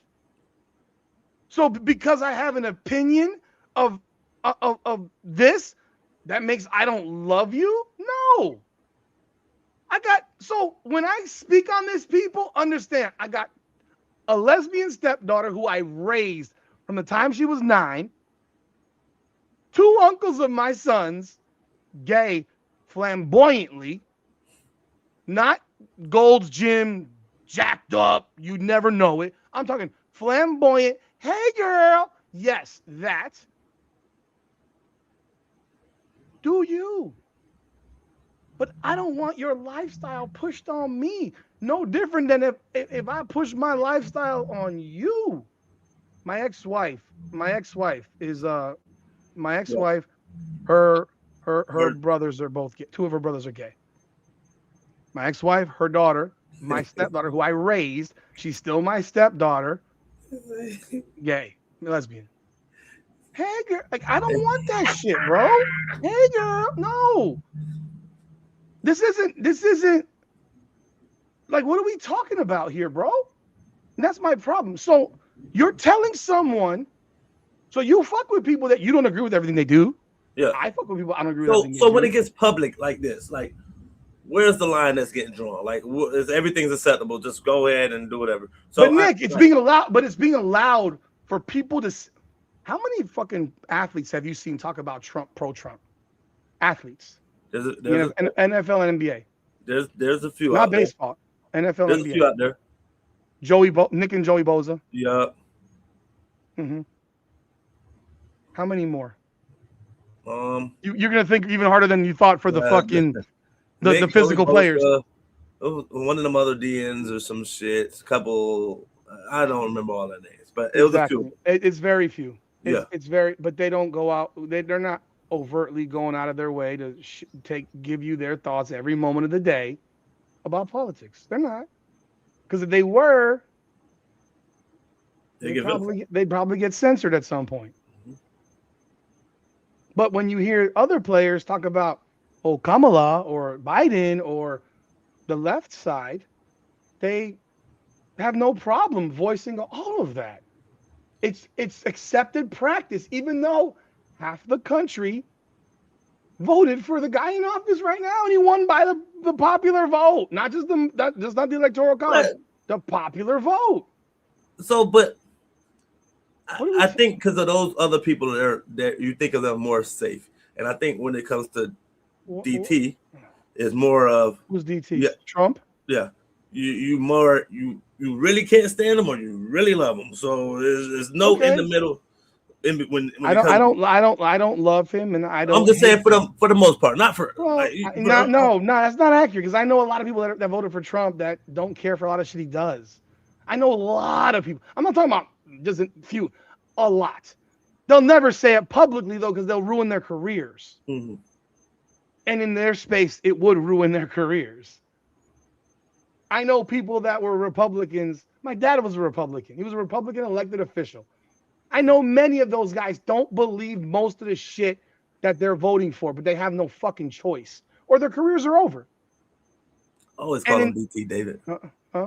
Always call him DT. Like their beliefs are over. Like I'm sorry, the careers are over in politics, so they can't. Literally 10 years ago, Donald Trump was funneling money to fucking Democrats. Constantly. He was a humongous Democrat supporter, and all the rappers loved him. And the second they didn't love him was why. They still don't know why, because they still fuck with him. They still fuck with him. He said he was going to run as a Republican. And he did more. He did more for Black America than fucking Kamala Harris and fucking Obama did combined. I don't know about all that. You can Google it. It's actually there's data on it. You won't, but I know you won't. I do. I listen to enough people. I listen to enough. He gave more money to fucking HBCUs than fucking Obama ever did. We gotta go check on that one. No, that's not. You can check it out. He literally did it. And then every one of those presidents. And then every one of those presidents of those HBCUs were called coons. No, you're getting money from the government. You take that shit. They were called coons. Uncle Tom's. All of them. You literally had Jesse Jackson just die. You know that? Did you know? Mm-hmm. Jesse Jackson's son the day before says, "Please do not make my father's funeral about politics." Literally said it the day before. Mm-hmm. And literally the next day, Kamala Harris, Joe Biden, and Obama all ran their fucking mouths about politics, taking a shit on the president. Literally, they all did it. They literally disrespected the fucking son of the guy who's dead. They disrespected his memory because they couldn't help themselves. I mean, that's a politics game, man. Not at my funeral. Not at my dad's funeral. I'm telling you right now, they're lucky he didn't pull them off the stage. Because they did exactly the opposite of what. That's like sitting here saying, I give you my will, and in my will, I want you to have me cremated. I want you to throw my ashes into the ocean. And you throw my ashes into the toilet. You thinking about that too? And I'm reading up on the HBCU one also. You'll find it. It's not that hard to find. But so this is now another thing that was said by a former New England Patriot who apparently was in the closet. It says ex-NFL player. They waste no time here, by the way, Nick. They waste no time at all. Let me pull this up for y'all. It's contradicting statements on that one. Well, I'll read more on that one after. No, there's nothing contradictory. They were literally in the fucking White House. They're saying funneling money from this and that wasn't really new money. Like, it's a lot of. Whatever. I'll dive more into that. Whatever, Nick. All right. So here we got this one right here. This one right here. Oh shit. Okay. That's WrestleMania is this weekend. Okay. Ex-NFL player claps back at Patriots Treyveon Henderson for LGBTQ comments. He's easily replaceable. Really? You want him to get fired? Okay. This is what I'm talking about. What, that Michael Sams? No. It says that Henderson then made another post with 4 more scriptures that reiterate the sense God doesn't want you to perish, but to turn from your wicked ways and turn to the one who loves you and laid down his life for you. Following this world will lead you to hell. This is what happens. I'm just reading it. But saying. But through Jesus, you can be forgiven for all your sins. Dude, literally freaking people post shit like this all the time. Wicked ways can be a whole lot of different things. Former Patriots offensive tackle Ryan O'Callahan, who came out in gay in 2017, told Outsports he was not happy with Henderson's comments and explained what he would do if he were still with the team. The first thing I would do is find information about a sports psychologist and discreetly leave it in his locker. So he has a mental health issue because he believes in God. You're a fucking idiot. Okay. No, Running backs, he also said running backs are the most replaceable people there are. Okay, that's accurate. See, and then this is what happens when you start getting all this then he says, in locker rooms and I think hearing the comment from my head coach, what Mike just, he's not your head coach, you don't work for the Patriots. What Mike just said would make me feel welcome because that's just one easily replaceable running back who's clearly not fitting the culture they're trying to build. Really, so the culture of homosexuality. Yeah. That's the culture you're trying to build. Inclusiveness, okay. Rudy. Got you. NFL players are the most uninclusive people on the face of planet fucking Earth. Cut me the bullshit. This is Ryan O'Callahan. Yeah, this is why sports need to be all about sports. And let's take a look at Ryan O'Callahan. I agree, Alex. This is 42 years old. Ryan O'Callahan went to Cal for 4 years. So he played in the NFL from 06 to 11. The thing about sports being all about sports, Alexis, is you can't stop it because of media and things, and people have their own platforms nowadays. So even if it's like after interviews and things of that nature, we're keeping it just sports, where they should. Interviews and stuff should be just sports. Once they go home, they still have the freedom to diverge into many different topics. And that one, you can never stop them, especially with nowadays. I hop on the computer, a tweet, It's just so easy to get your point across about how you feel. But when it comes to just being in that aspect of in the stadium, it should just be sports. In the stadium, media questions should be about the game. It should be about what happened in said game. Hey, Rudy, you sucked tonight. You were 4 for fucking 18. I swallowed. That's what we need to talk about. Hey, what is next game you're playing against the same team? What are the adjustments that you're looking to make? This is what it should be about. When you start opening up all these other aspects of it, this is shit. We got a fucking hour and a half podcast where we're talking about Jaden Ivey and fucking Treyveon Henderson from Patriots that we would never talk about on any other day. Yeah, the left does love Castro now and communism. They're fucking idiots. So, yeah, that's what was said today. I stand on this. If you have an opinion, I wish everyone would leave all their personal beliefs at the door and leave them until they retire. Mm-hmm. I don't care what your opinion is about religion. I don't care what your opinion is about homosexuality. You're asking for too much. It's too much stuff going on in the world, and people are going to have their opinion. Michael Jordan said it best. Republicans buy shoes too. He never talked about politics his entire career in the NBA because it opens up doors. But Magic Johnson never. People also criticize him about that because great because people now criticize everything about everything because they want these people to talk about it, but they're not going to talk about that and ruin their best interests. Yeah. If Dwayne Wade literally said that he couldn't stand gay people before he found out his son was whatever the fuck his son is. He said it. And he would still feel that way if his son wasn't this way. And the reality is he still feels that way. I think Dwayne Wade's coping by just tatting his entire body because that guy has more tattoos now than anything on his entire chest is tatted up now. Dwayne Wade went tattoo crazy after this man retired. I'm about to go get some too, man. It's time for me, man. No, you're not. I want to open my shirt like Rudy. You think your body's your temple. Dwayne Wade is living through his painted nail son. He is. I mean, bro, there are a lot of things that I see that go on in sports today that really, really do like lend you to believe that a lot. There's no going back though. That's another thing. There's a lot of things that go on, especially in male sports now, that show lots of real femininity that are concerning to me because, I think that sports are masculine for like men's sport, football, especially baseball, basketball, the things that I witnessed playing sports, the things that I experienced in sports. And like when you, it's funny, you look at certain things that you look at now at a certain age. I pledged a fraternity. I pledged a fraternity, and you're locked up with dudes like real tight. I mean, and you might think that that's gay, right? Or back in the day, you would say, "No, that's gay."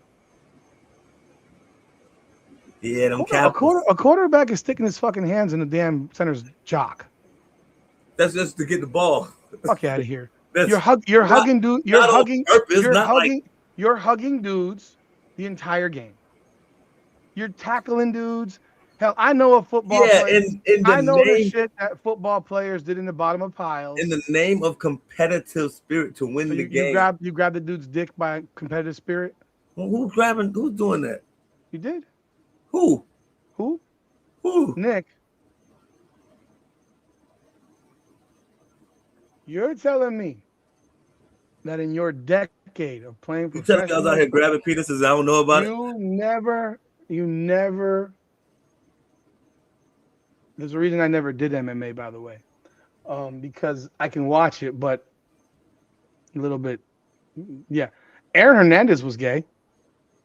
Like, there's people who said that. Again, you're telling me in your 10 years that you never heard about a bottom of a pile, a guy getting his balls grabbed that fucking fumbled the football? Yeah, I heard about that. Okay, then. So if you've heard about it and you know teammates that did it, man, and teammates that did it, because that shit went on in high school. I don't know none of my teammates that did that shit went on in high school. You hear scream at the bottom of a fucking. No, ball. I never grabbed one. Nick didn't have to because he didn't tackle nobody. So I never grabbed one. I didn't play those games. I'm fine without it. That shit happened in the bottom of a pile. Typically. I never did it, and I never been groped. You never been in the bottom of a pile. I know you don't tackle nobody. I get it. I made some plays now. I've been on the bottom. Listen, I've been on the bottom. I know that it happened. I know you've been on the bottom. You've been on the bottom. I know. I know it's happened because I know players that have done it. I know college players that did it in college. I've heard about it many times. It is fucked up to me to do some shit like that. Y'all era started at Dennis Rodman. Dennis Rodman's not. That's your era, right? He played basketball. He didn't play football. What I got to do with anything? I'm just saying your era. Whose balls was he grabbing in a basketball court? I mean, I know Draymond Green likes to kick dudes in the balls and punch them in the balls. Reports of Rodman blowing kisses and blowing on people's necks and grabbing butts and grabbing butts. And no one would deny that Dennis Rodman is not a homosexual. I would say y'all era or bisexual or whatever or whatever sexual because he probably does sheep and horses and dogs too. Did I have a gay teammate while you were playing in college basketball? Did you know at the time? Huh? Did you know at the time? So the guy. So all right. So was it a girl? Of course, it was a guy. So guy. That had to be my second, third year. How much years did I play? I played 3. So my first year. Okay, he was on the team my first year. And he used to go around saying, "Hey, I have a beautiful girlfriend, model girlfriend, mom." And he's showing us pictures and things of that nature. But that's about how he spoke. You can tell a guy, most times, you can tell a guy had that little talk. It's a little zesty. So everybody like, yeah, okay. And then you showed pictures and the girl came around one time, blah, blah, blah. The following year, he came out. He was like, "Hey, I'm gay." And we all gave that look like we been knew. We were just waiting for you really to say it. Like you had a lot of tendencies. He got into a fight with one of our players on the team. What were the tendencies? Got into it. I'm talking about the locker room. They're throwing shit. But what was the tendencies?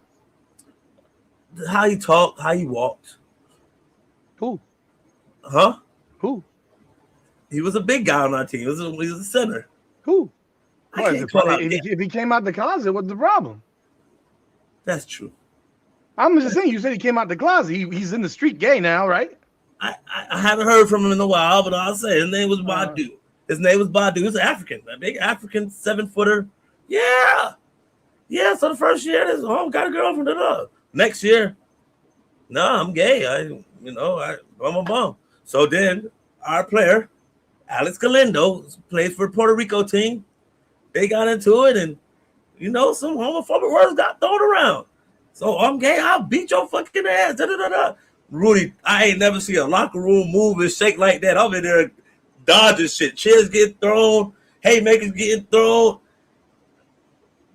The gays can fight. They're really strong.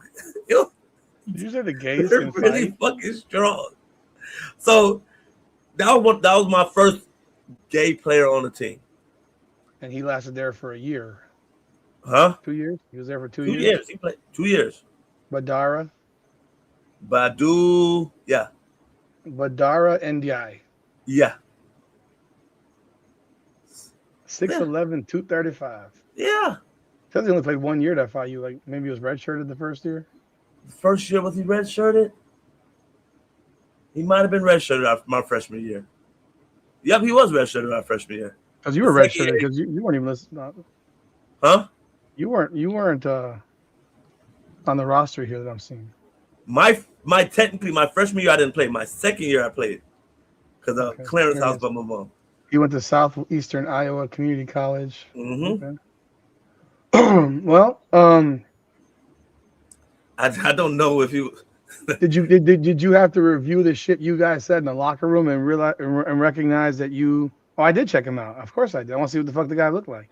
I mean, Isaiah Thomas. Most people think Isaiah Thomas is gay. So, IT was cool, man.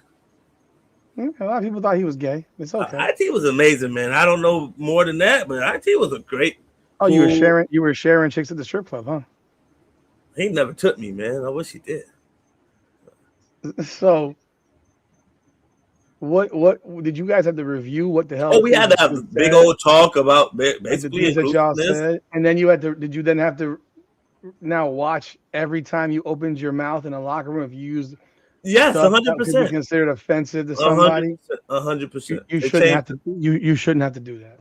It changed the dynamic. It changed. You shouldn't have to do that. Now, when that said person is not around, the locker room is the locker room. And granted, of course, he wasn't around there. When he's not around, it's a fucking basketball team. Man, he ain't here. Yo, man, what? And that's just how it was, man. Nick, today, that's a bad locker Nick, today, I'm gonna mess around. I'm gonna call you. I'm gonna mess around. Like, come on, man, with your gay ass. Let's go, man. Stop playing around. That's me. I'm a joker like that. But that's in a loving, caring way. Laissez-faire, as I said. I have no problem. Hey, that's what you do, man. Hey, just know that's not the time I'm on, but you my teammate. We riding together, man. You got my back. Shit, do I have your back to an extent? Not the way you would want it, but hey, I'm your teammate. That's how I looked at it, man. Different times, man. We're younger, man. That was just frowned upon. You just, it wasn't what you do now. You showers and things of that nature. It changes the whole dynamic of it. You're like, I'm not going in this shower. Nick, it was very frowned upon. What are we talking about? Yes. Like, it was very, this is my problem. Let's not change.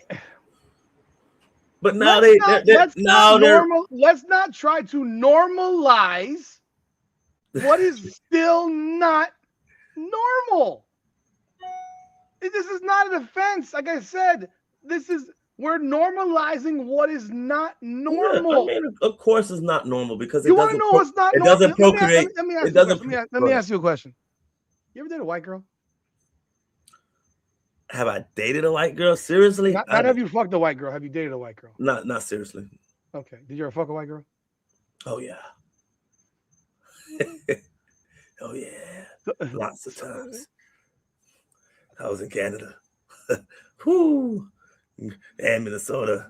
A little bit lots in Canada. Okay. All right. Okay. Kelsey, Lester, what's your thing with Kelsey, man? You posted her. You talked about her. He's never going to forget. I should have recorded it that day. Good. So. No, I definitely not. But this conversation. So you've done that. Now, do you come from a family that frowns upon interracial relationships? No. Are you sure? They might talk a little shit, but nah. What are you talking shit for if they don't frown upon? I mean, they might joke a little bit, but not what is the joke? My family's open to it. But what is the joke about if it's not? You know what? I want to. Because you're making statements that would contradict. They would joke. What would the joke be? Just be like, hey, Nick got a little white girl. Yeah, Why is that? Just because that's just not what. There's lots of black households. There's lots of black households that would never want to see their children fucking dating a non-black person. There are a lot of white households that would never want to see their children dating a black person. Of course, there are a lot of Hispanic households, depending on whether or not you're black or white, would never want to see you dating a non-Hispanic. Hell, there's Cuban households that would not want you to date a non-Cuban. Okay, we have now called that racism. It's not. No. Why is that racism? That's not racism. But it is today. It has been turned into. You know what xenophobia means, Nick? Which one is that one? Which one's that one? The one in which people were saying it was the thing about immigrants. It was basically xenophobia is fear of people that ain't from your country type shit.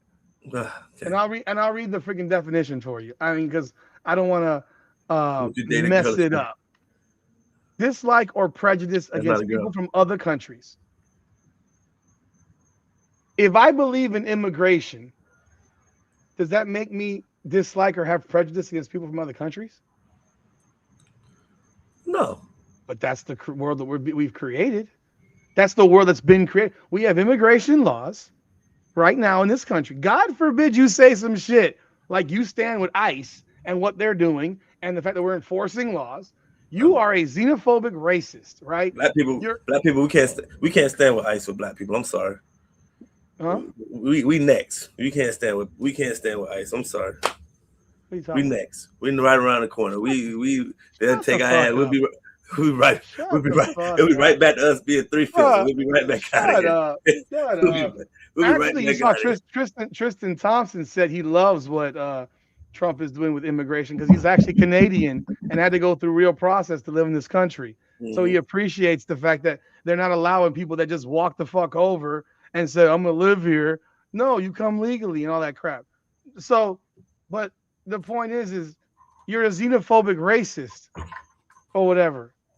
But Barack Obama deported 3 million people. No one said a fucking word about that. He wasn't called xenophobic or racist. He wasn't called any of that shit. I don't have to, what, I'm not afraid, nor do I have prejudice against other people from other, half my family comes from other countries. What are we talking about? My whole family comes from other countries, actually.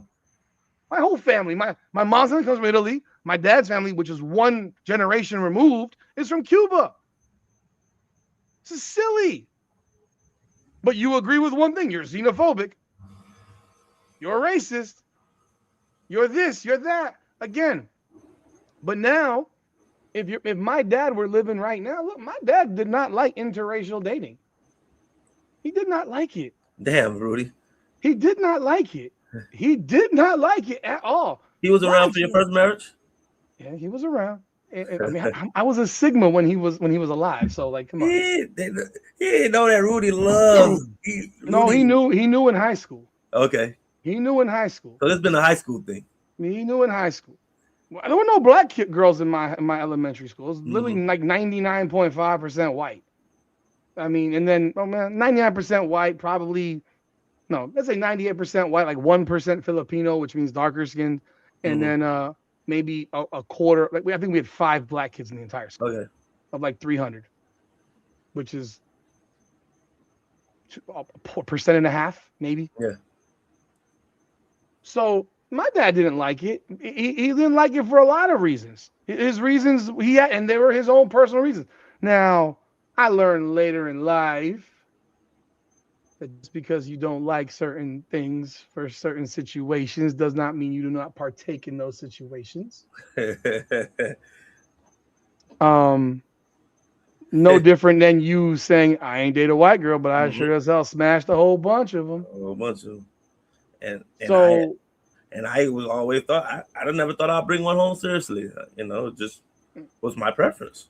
So the point being is that there are plenty of people that are like that they don't like the intermixing of race and culture with other race and other culture. That doesn't make you a KKK member or a Black Power movement member or any of that shit. Or a Black Panther or whatever. It doesn't make you. It doesn't make you Dr. Umar, who bangs a bunch of white girls. We all know probably. Like, it doesn't make any of that shit. But now you can't even see a commercial on television without a fucking mixed family. When the reality is, my son is an outlier still. My sons are outliers. You're not gonna sit here and tell me that mixed children are the vast majority of people in this country. They're coming up. They're coming up. It's growing, but it's not ever going to be the majority of people in this country. You don't think so? I think eventually. Eventually, it'll definitely. You living on that? You living on my wife's bullshit. I don't agree with that. Eventually, it's gonna get there. It will not get there, Nick. The numbers are not gonna go down. It will never go down. Is one thing. The country's 66% white or some shit like that.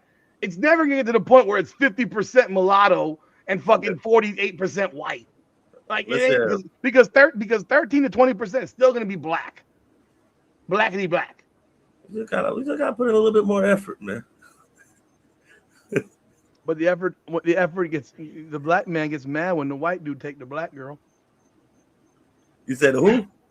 The black dude get mad when the white dude takes the black girl. No, he don't. Have her. Take her, please. You deal with that shit. You about to get in trouble. You deal with that shit. Go ahead. That's why it happens so much. A lot of them ain't running off because they got treated bad.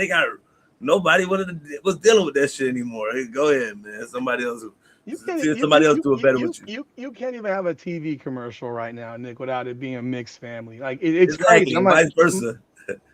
I'm gonna tell you right now. I know for a fact that most of these white people still don't want to have their fucking white children dating black girls. Of course. Or black dudes. I know most black people, most old school traditional black parents do not want their black children dating white people. It's a fucking fact. It's not an opinion. Yes. It's not an opinion. You get more mixture when you do a Caribbean because they don't know what the fuck they are. Jamaicans don't even call themselves black. They call themselves Jamaicans. They're black Jamaicans. They call themselves Jamaicans. They don't even call themselves black. They call themselves Jamaican. I'm Jamaican. I ain't black. Oh, I ain't black American. Nah, man. That's talking about. I'm black. I'm Jamaican. That's Dominicans, man. I know black. I know. No, Jamaicans do that shit too, Nick. Nah, man. I ain't never heard of Jamaicans. Really? I go to work tomorrow. I work around a lot of Jamaicans. I'm gonna ask you, what Jamaican, do you identify yourself as? And they're gonna say black. They'll say Jamaican first. All right, I'm gonna see. I'm gonna do a study tomorrow. I'll come back with the results. No, but you can't give them the answer before. I'm gonna ask you. Hey, so how would I propose? What do you identify with first? That's a broad question. You gotta say Jamaican. We might know. What do you identify with first? Somebody gonna say American. If they say American, I'd be absolutely shocked because I've never heard. Because we live in a world now that's anti-American, a country that's anti-American. A bunch of people from this living in this country, born here, whose mama and daddy was born in another country, and say, "I'm gonna go play for the WPC fucking Dominican Republic team," like Bishop, that dickhead, like Carl Anthony Towns is. Huh? I don't want to know what's the dumbest shit I ever heard. The dumbest shit I ever heard is that Jamaicans fucking say they're Jamaican and not black. Because I've heard that shit from fucking Jamaicans. And James of Flatbush, if someone asks you what are you first, you'll say Haitian. I'm Haitian. Yes, but then time. You will say you are Haitian. I know this. Why? Because I'm married to one. And then they're gonna say, sit here and say I am Haitian before I say anything else. What is your race? Black. They literally fucking. Ethnicity, you'll say Jamaican. They commingle them together, though. That's my problem. They commingle. Everything is being commingled now. It's no longer. I know that there's race and ethnicity. Yeah. But when you ask the question in a form, it is I'm Haitian. Big up yourself. I'm Dominican. I'm Puerto Rican. Motherfucker, you American, by the way. I'm Cuban. I'm Trini. Whatever. It won't be until the second one where yes, to you just saying they're all black to you. Exactly. But now, I'm telling you right now, you ask most Caribbean blacks, do not, and they'll be like, I ain't like a black American. I'm not like a black American. They different than us. You know I ain't lying, Nick. I know you're not lying. You know I'm not lying, Nick. So why are you sitting there like a silent one right now with your fucking your hands are under your ass right now saying, I ain't answering that question. I ain't gonna get in trouble with this. Please, you know I'm not lying. I live here, man. We live here. Hell, now white Cubans think they're white. They say they're white, whatever. But it's like we've now grown into a society where it's not cool to be American. It's not cool anymore. It's fucking stupid. Like Worst if you want to be Venezuelan so bad, bro, go back Worst to country Venezuela. Worst place ever. Yet everyone fucking moves here. Yeah, everybody moves here. Yes, I follow a Caribbean commentator, and the first thing she says is she's Caribbean, not black. She differentiates between. I know this. Yes, I know it. I know it. My wife's Haitian. I know it. Well, she wasn't born in Haiti. Her father was. Her mother was. But she still identifies as a Haitian, even though she's American. So, anyhow. Oh, boy. All right, let's jump into this next thing here while we're here. You got here the Stephen A. Smith, Jason Whitlock deal. Did you see anything about this? And this actually goes into the same conversation that we're talking about right here, because Stephen A. Smith is the biggest fugazi on earth. Stephen A. Smith is the biggest fugazi on earth. This guy is a fucking hardcore Republican, and he won't tell the truth about it. Everything that he believes is Republican. He got called out by Anton Daniels for it on an interview he did. He's been called out for being mad conservative. We all know although he don't have a wife and he got 3 fucking kids, so maybe he's not all that conservative with his dick. But Jason Whitlock was invited onto the Cam Newton show, 4th and 1. And he invited him to hash out a real one. Like, hey, it was him and Cam Newton. I respect that. Hey, you got a problem with me? Let's talk about it. And that's what a lot of podcasters are doing now. Instead of fighting stop real quick. Alexis, where are you from? You immigrated from a war-torn, corrupt country, American. Where are you from? I'm just curious. Because my father's from Cuba. And the fact that, and he would always tell me if I ever said that I was Cuban, he says, no, you're not, motherfucker. You're American. Bosnia. There you go. You came from fucking hell, like war-torn for real, man. Yeah. So, yeah, salute to you, man. Salute to you. But continue. Damn, what Cam Newton. He came on his show. Yeah. So, that's what a lot of podcasters and people are doing nowadays. Instead of, old days, we got to fight. We got to square it out. Hey, we're man to man. No violence needed. Let's talk about it. Let's discuss our differences. We can also get views. We can, at the end of the day, just put more money in our pockets because people want to see this. So Cam brings them on the show and they hash it out. And then at the end of the day, Cam is doing his job. Hey, man. So, the Stephen A., you don't want me to dive in it. Hey, let's talk about it. We're here. Let's get it all out in the air. And Stephen A. talking about, hey, it's no loyalty, No, Cam say there's no loyalty in the game. And Stephen A. say it should be loyalty in the game. You just crossed the line, basically, but you're still my guy. I'm with Cam, man. It's so the part is so if I brought somebody on my show, I'm gonna let them speak. At a certain point, if they talking shit about you, Rudy, I'm gonna be like, hey, all right now. But I do want to hear it.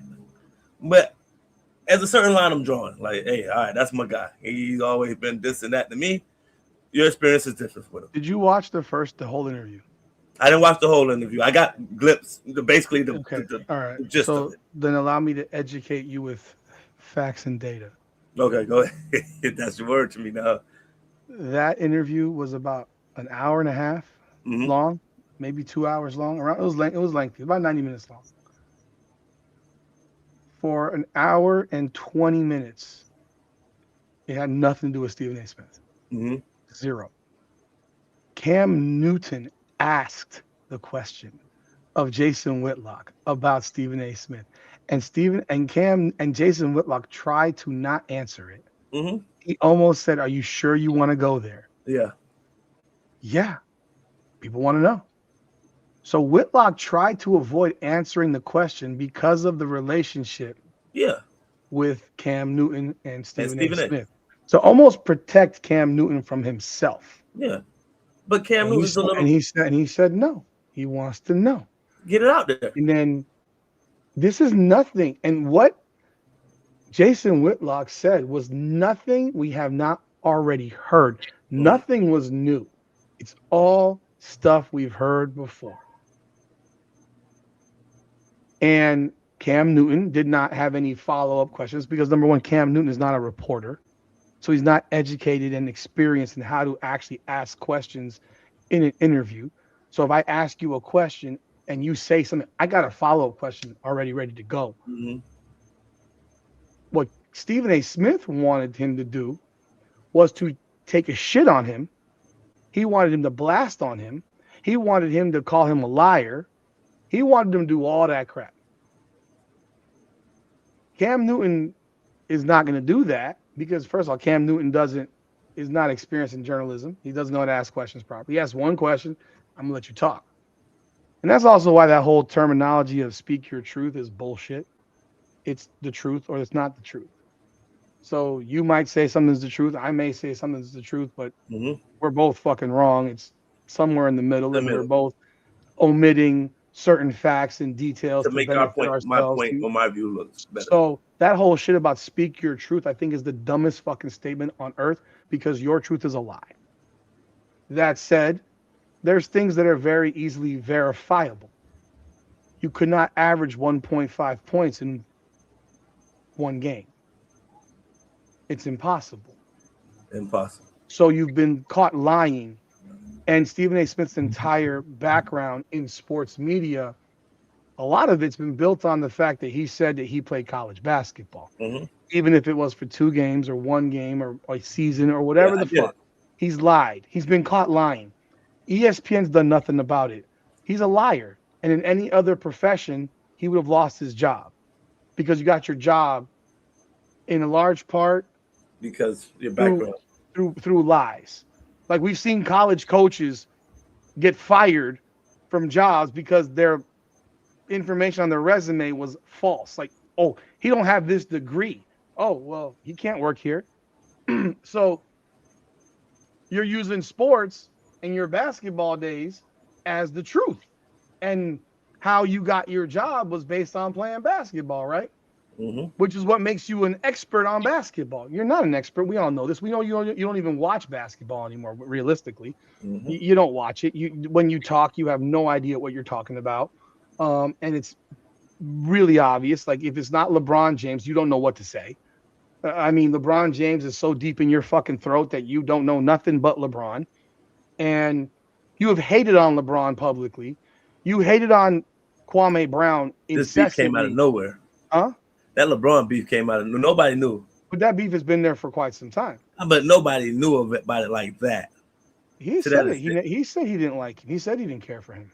I think he did. I remember him saying he didn't care for LeBron, but no, because he was always when back when it was their debate show, he was always that was over that was a decade ago. I mean, I can like someone a decade ago, and then at some point things change, but. This dude, the point is that his entire career is based on, we know he don't like Kwame Brown. He went out of his way to disrespect Kwame Brown for years. You're dating back to 2000, and what? 6, 7.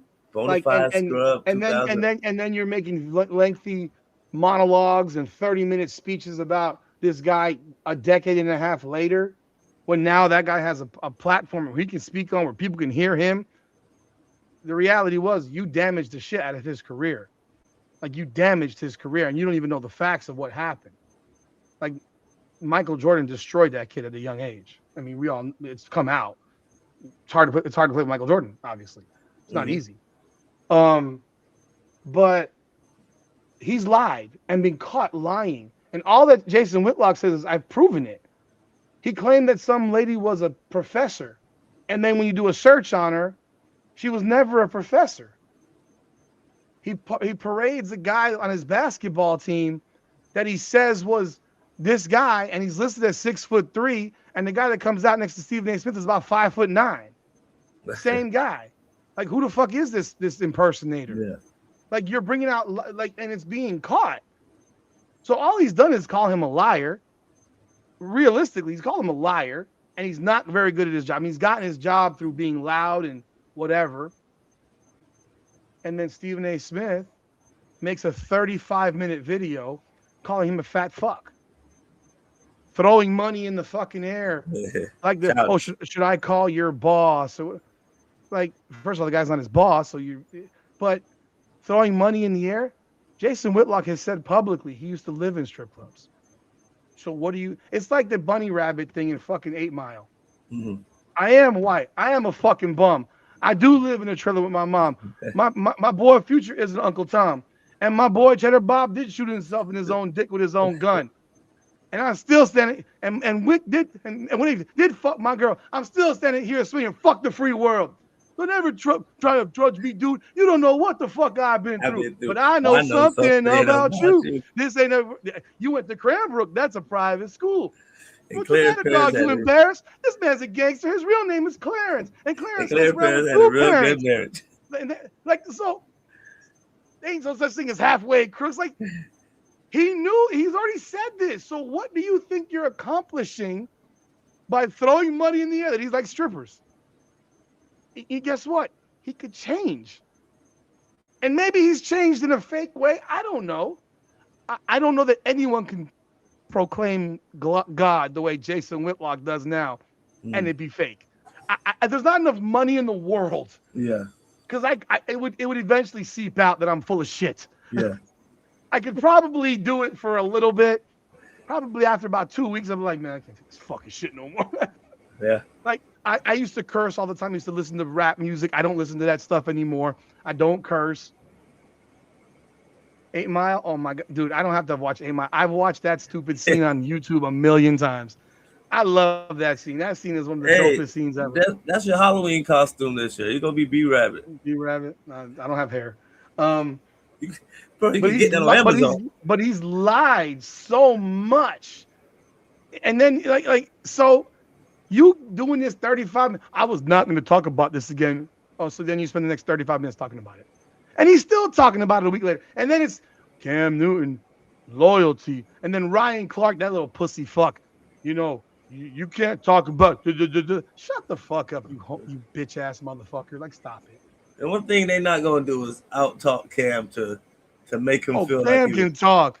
He's not going to out talk Cam to make him feel like he was wrong. He going to stand on it. He know the person he was, the player he was. Like, you can't do nothing to me. I'm going to figure it out. I'm going to make a way. I'm all right. That's the worst person right there. With somebody who ain't just going to oblige to your rule. Oh, he came right back and he said, fuck loyalty. This is media. Yeah. This ain't loyalty. Ryan Clark is a fake. Another guy who is so pro blackity black, but yet has a white kid, from a white girl at LSU that he hid for many, many years and no one ever seemed to know about publicly. Damn. And then it got called out and, I never hit her. You've come across pretty goddamn hardcore blackity black when you're porking fucking white. College is college, bro. Yeah, of course it is. Of course it is. Like Kanye today. But it's Did I say that last time? But you got Stephen A. Smith in this lengthy ass thing. I'm better than you in life. I'm better than this. Nick. Yeah, Nick. If I made $5 million a year. No, listen. If you made $5 million a year, and Stephen A. Smith says to you, "I'm better than you in life."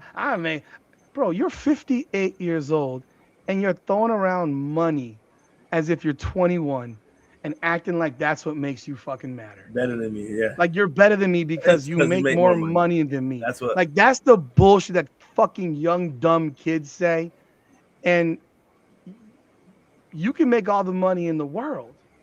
You might still be miserable as fuck. Man, we see it all the time. How much billionaires and millionaires and stuff off themselves. And Stephen A. Smith is a single 58-year-old man. As he should be. As he should be? As he should be. Got that type of money, don't get mad. Enjoy the fruits of your labor. You're 58 years old and you're throwing around money as if it makes you fucking. I ain't saying do all that, but I'm saying enjoy yourself.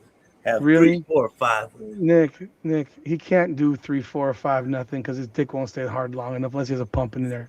Pills. Sorry. The pills don't fucking keep you going that damn long.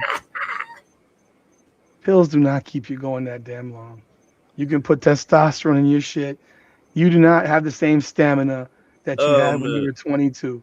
Hell, you probably don't have the same stamina right now at 38 that you had when you were 22. Some days I'm not as great as I once was. Okay. I remember in college. How do I know? My name is Rudy, by the way. Not Ruby. But how do I know? Because I've been there. I'm 48 years old.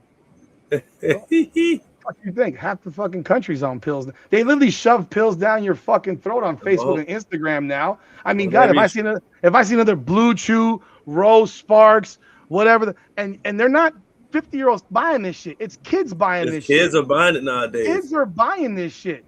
They're fucking themselves up right now. I'm vibrant. I ain't got to use it yet. You're in better shape than most people at 38. But let me tell you. At 20, I remember one time I was just like, okay, done. All right, go.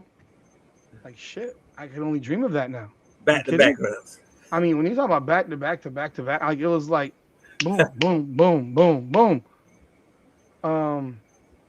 Like, bruh, it was like I couldn't even imagine doing it. I need some time. Yeah, I need some time. I need a nap. I need some time. I don't need a nap. I just need some time. I need a good 30, 45 minutes. Shit, I need a nap, really. I'm going to bed. Fuck, then you're not having a second round because you're going to sleep. I'm going to bed.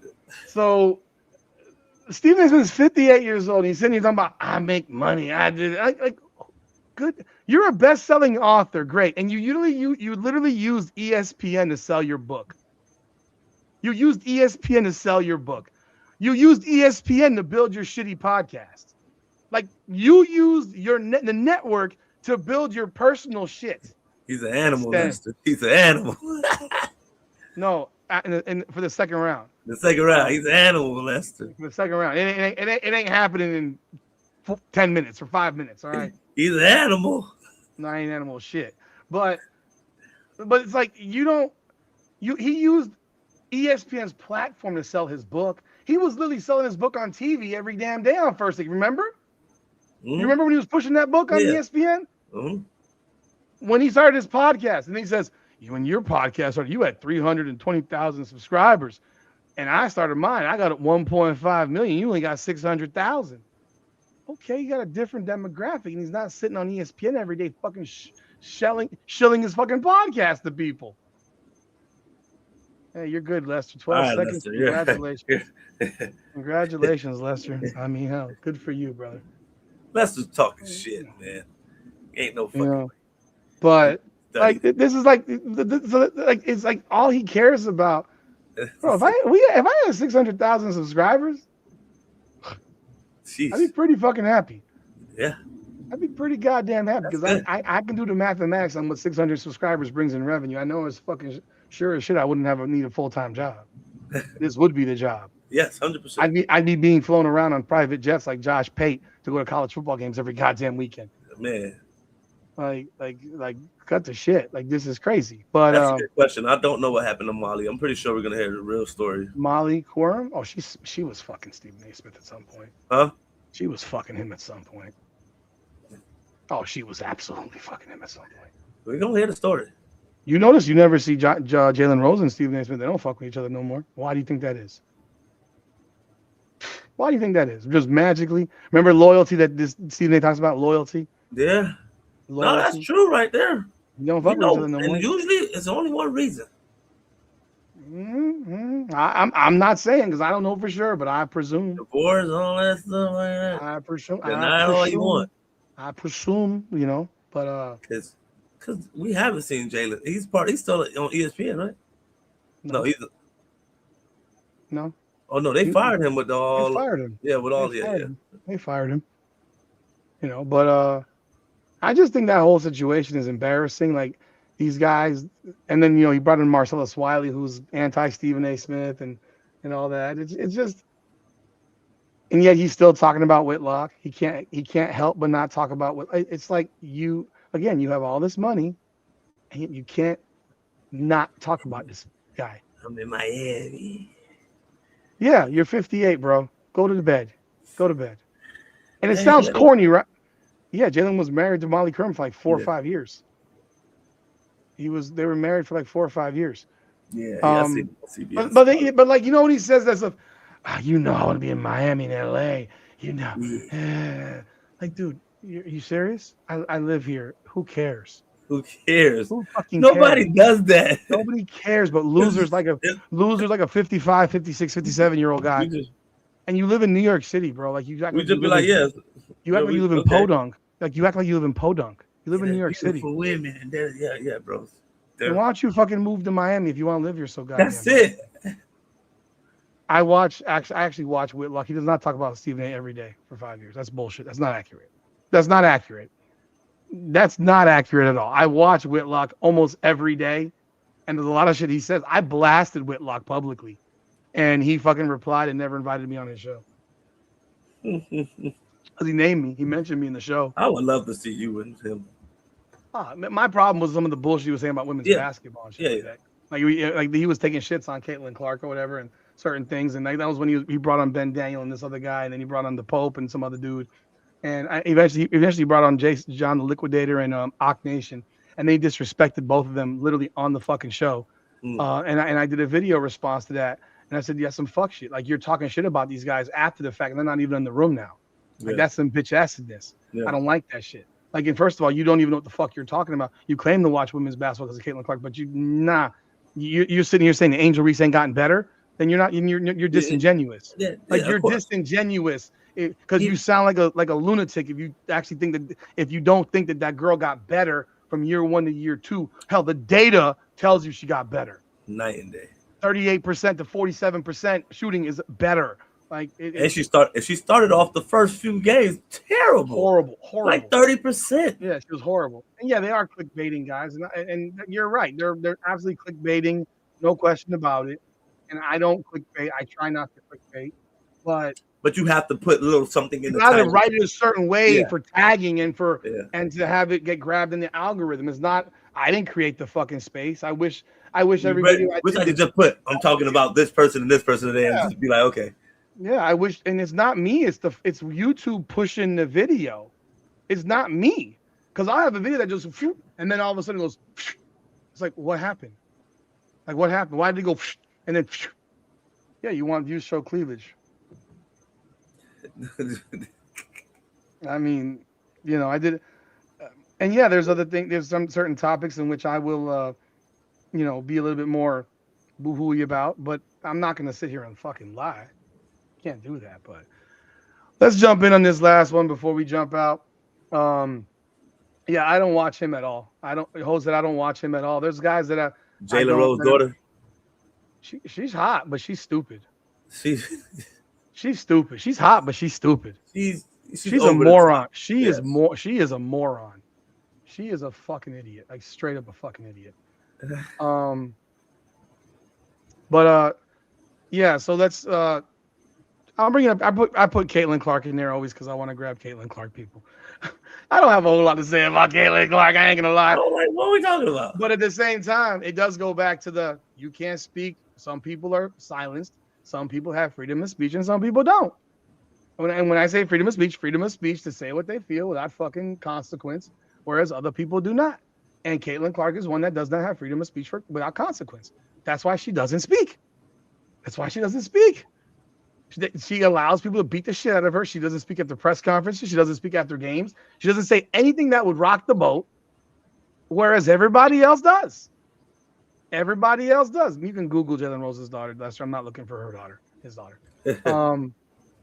And everybody else does. So it's one of those things where it becomes very, very frustrating to watch and listen to. And like you have right now with what's going on with women's basketball and in the WNBA, they have this, the CBA agreement. And Caitlin still ain't said shit. Like, bitch, I did this for y'all motherfuckers. Yeah, right. You know, that's not. I did this. I brought you this bread. She can't do that. I brought it. Rudy, I brought it. You think that I brought it. I brought it. I brought it. None of y'all bitches did shit. All y'all suck. Nobody watched your dog. Rudy.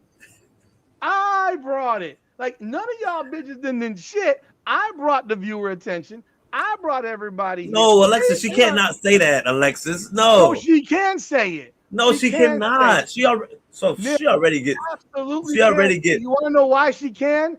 Tore up in scrutiny from who? From the players. From the players. Fuck them. You want to put more of a target on her back that she already has? What? So they're gonna. They already know. You're gonna foul me harder. They know it. She don't have to. You're gonna foul me harder. Rudy, they know it. She don't have to. You're gonna foul me harder. You know what? You know what? Because most of the NBA players hate. Most of the NBA players don't like LeBron anymore, and they don't foul him harder. I can't say they know it because these are the same delusional women that say they're more skilled than men. They still think that they are the reason. They still think more they have skilled to do than men. So you just had Raven Johnson just tell the whole goddamn world that women's basketball players are more skilled than men's basketball players. I did a whole video on it. It's absolutely asinine. Really? This is no different than the Clarissa Shields shit where she tries to emasculate Keith Thurman, emasculate Rolly Romero, and say, I could beat them in a boxing match. Bitch, no, you couldn't. They knock your fucking head off inside of fucking 60 seconds. How much missed layups do we see in the women's basketball game? You get 10 of them a game. At least. Remember a few plays last year. Kelsey Mitchell is one of the better players in the WNBA, right? We all agree that, right? Top 10 for sure. She's up there. See her down there by herself with a layup. Blowing layup. Smokes it. On her left-hand side. And she's left-handed. And this is not like, okay, that happens. It happens every now and then. This is a normal occurrence in the women's game. And they play more fundamental. Because they have to. They have to. Because they can't break down a defender like that. They can't do ISO. Can you imagine if fucking Kyrie Irving was in front of fucking Raven Johnson dribbling the basketball? Raven Johnson would trip over her own fucking feet trying to guard him. And I'm talking about if they decided they really wanted to play, right? Not playing around. I'm talking about we're playing, and I'm gonna beat your fucking ass. Like I'm gonna be an assassin right here, and I'm gonna destroy you. Why is there so much comparisons? Well, yeah, to the men's game. I'm gonna do this. I'm gonna go bop, bop, bop, bop, and you're gonna be on the ground, tripping over yourself. I'm gonna look at you, and I'm like, get your ass up, bitch. Let me do it again. Bop, bop, bop. Do it again. Hurt yourself. Oh, fuck. Did you blow an ACL yet? Like, I'm gonna keep doing it, and then when you got the ball, I'm just gonna take it from you. Like, and there's nothing you can do about it. I'm not talking about Raven Johnson playing me. I'm talking about you're talking about NBA players. She said NBA. This is like that bullshit when Asia Wilson said she could beat Josh Hart one-on-one. Good job. You beat me to it. No, that's like that same bullshit. And then Josh Hart just sat there and took it. And he sat there like a fucking hoe ass bitch and let that shit slide. He sat there like a hoe ass bitch. Now we joking around, but no. No. She was dead. She was dead serious. Bro, Nick, you know in the person's tone. Bro, there was a high school girl. Her name is Jersey Robinson. She's a fucking top 5 player this year in high school. This girl said, I can beat anybody one-on-one. They brought up LeBron, Steph, KD, and she stood on it. Yup. Like when Brittany Griner said she would beat DeMarcus Cousins. Really? He would dunk your head through the basket. Can we stop getting excited about fucking rim grazer dunks? Rim grazing dunks. We watched the girl. You didn't see this. The girl the other day, she did a pull up and then put her feet on the rim. Rudy, yesterday in the McDonald's thing. When you saw you saw where she threw the ball to her. She put it right in front of the rim, like she did. Yeah, but then it was like, oh, she did a pull up. Oh my god, so she has muscles to lift her legs up. Like, get the fuck out of here. Like, get out of here. And she would have probably won the dunk contest if she hadn't missed the last one 5 times. Of course. And even though Jackson Richardson jumped from the goddamn free throw line over a woman, people. They always, you know how they do that. Same old shit. I don't want to hear it anymore. Like, they go out of their way to do this emasculation. So why don't I hear an NBA player say, Raven Johnson, get your fucking head out of your dumb ass, you stupid cunt. Your 10-point a game, your career year. Like, you dumbass bum, you're 10 points and five fucking assists. And last year you shot 35% from the field. And you have the 4.9 points, 4.9 points a game. You have the audacity to sit here and say you're more skilled than NBA players. And the year before that one, Caitlin Clark did this to you. Bro, three years ago, she said, yeah, that's what I said. You. What about your skills there? That's a skill. That's a skill. That's a skill. Shooting's a skill. You can't shoot. Yes, you shoot better now. It took you 3 years to get better at it. Not only can you not shoot, you were so flabbergasted by how she was treated. You didn't know what to do with the ball. You froze the fuck up. And y'all lost the game. Because of you. Yeah, because of her largely. And it's like, the mental trauma. I almost quit basketball. Shut the fuck with your whiny bullshit. I don't want to hear that bitch ass shit. You want to be treated like an athlete? Be treated like an athlete. But you come up on podcasts and you say some dumb shit. And I don't know if this was last week because they're playing in the fucking Final Four. Yeah. And you're worried about talking about you're on a podcast the week of the Final Four or the week before the Final Four? I mean, you gotta be kidding me. And I did say, look, if you use the terminology that you play with, that the women's game is played more fundamentally, yes, and with more organized, like a structured game, yes, I could deal with the structured game because I actually watch it. Besides Caitlin Clark, Raven is strong this year. She averaged 10 and 5. She's been better. She's been better. We need to stop the strong. She's a role player. She's 10 points and 5 assists. She's a role player. We need to stop acting like that's more than anything. That's 15 and 8. Player. 17 and for women, 17 and 7. That's good. I'll give you that. If she averaged 18 and 8, we'd be talking she played 30 minutes a game this year. She's averaging 10 and 5. Like, let's relax. Let's relax. You know, and I'll give her the credit for being better, but let's not act like she's being a superstar overnight.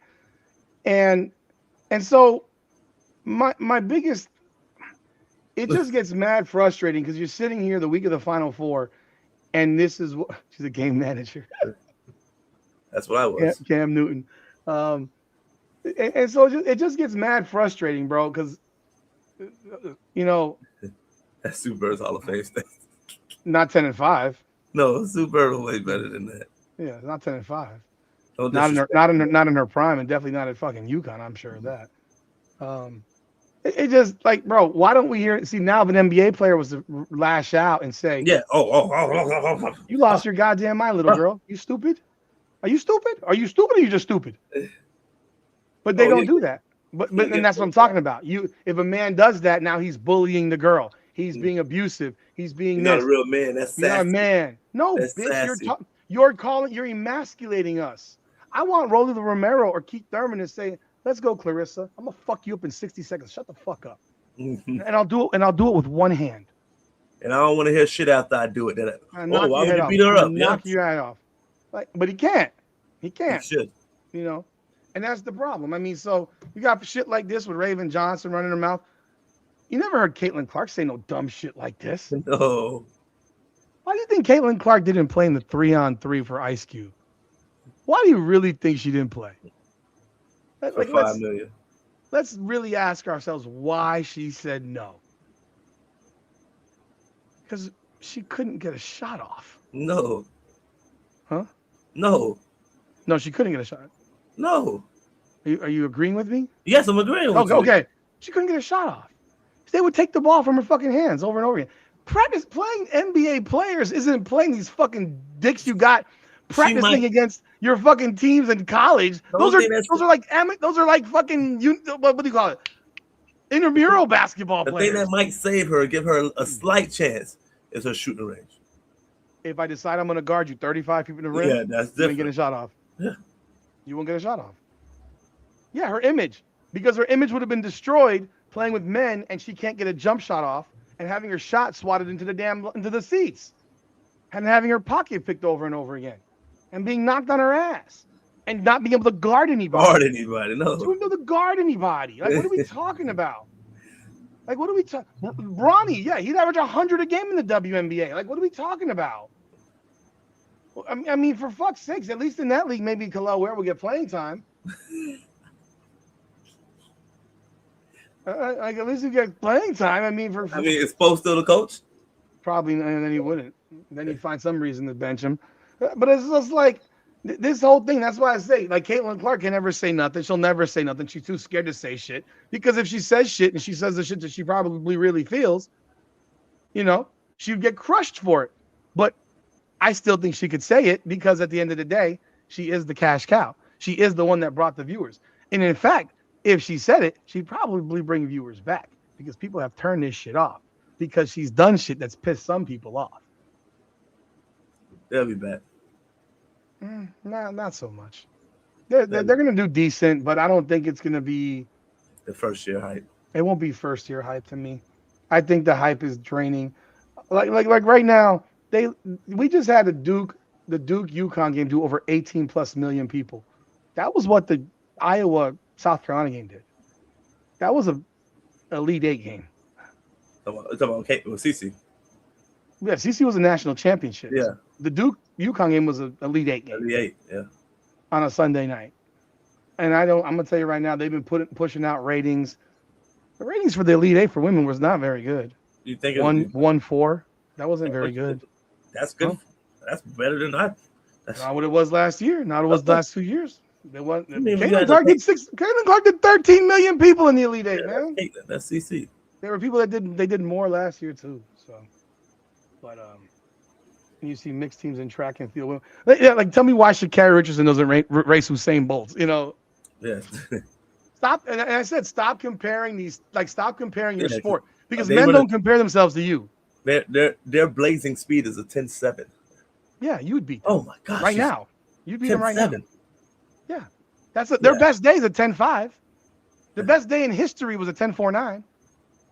That doesn't qualify in men's 100 meters. No. But yet but I'll still watch it. Yes, because I love watching it. But I'm not competition amongst them, and that's. I'm not gonna watch if a guy was playing. And I try not to bring the women's game to men's basketball game.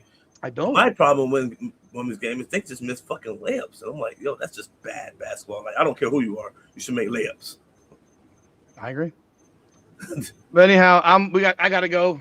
I got some stuff to do, man. But appreciate everyone jumping on board. Thank y'all so very, very much for being here. If you haven't done so yet, hit the like button and subscribe to the channel. It would mean so very much to all of us, man. Check out all the content. We appreciate y'all. We'll be back here next week. And by the way, Friday, I am doing a live for the duration of the Final Four.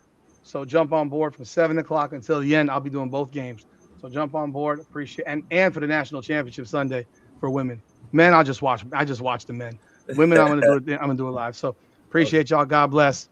Y'all have a good one. Let's come on out of the podcast. The Big Show. All right, come on out of the podcast. Come on now.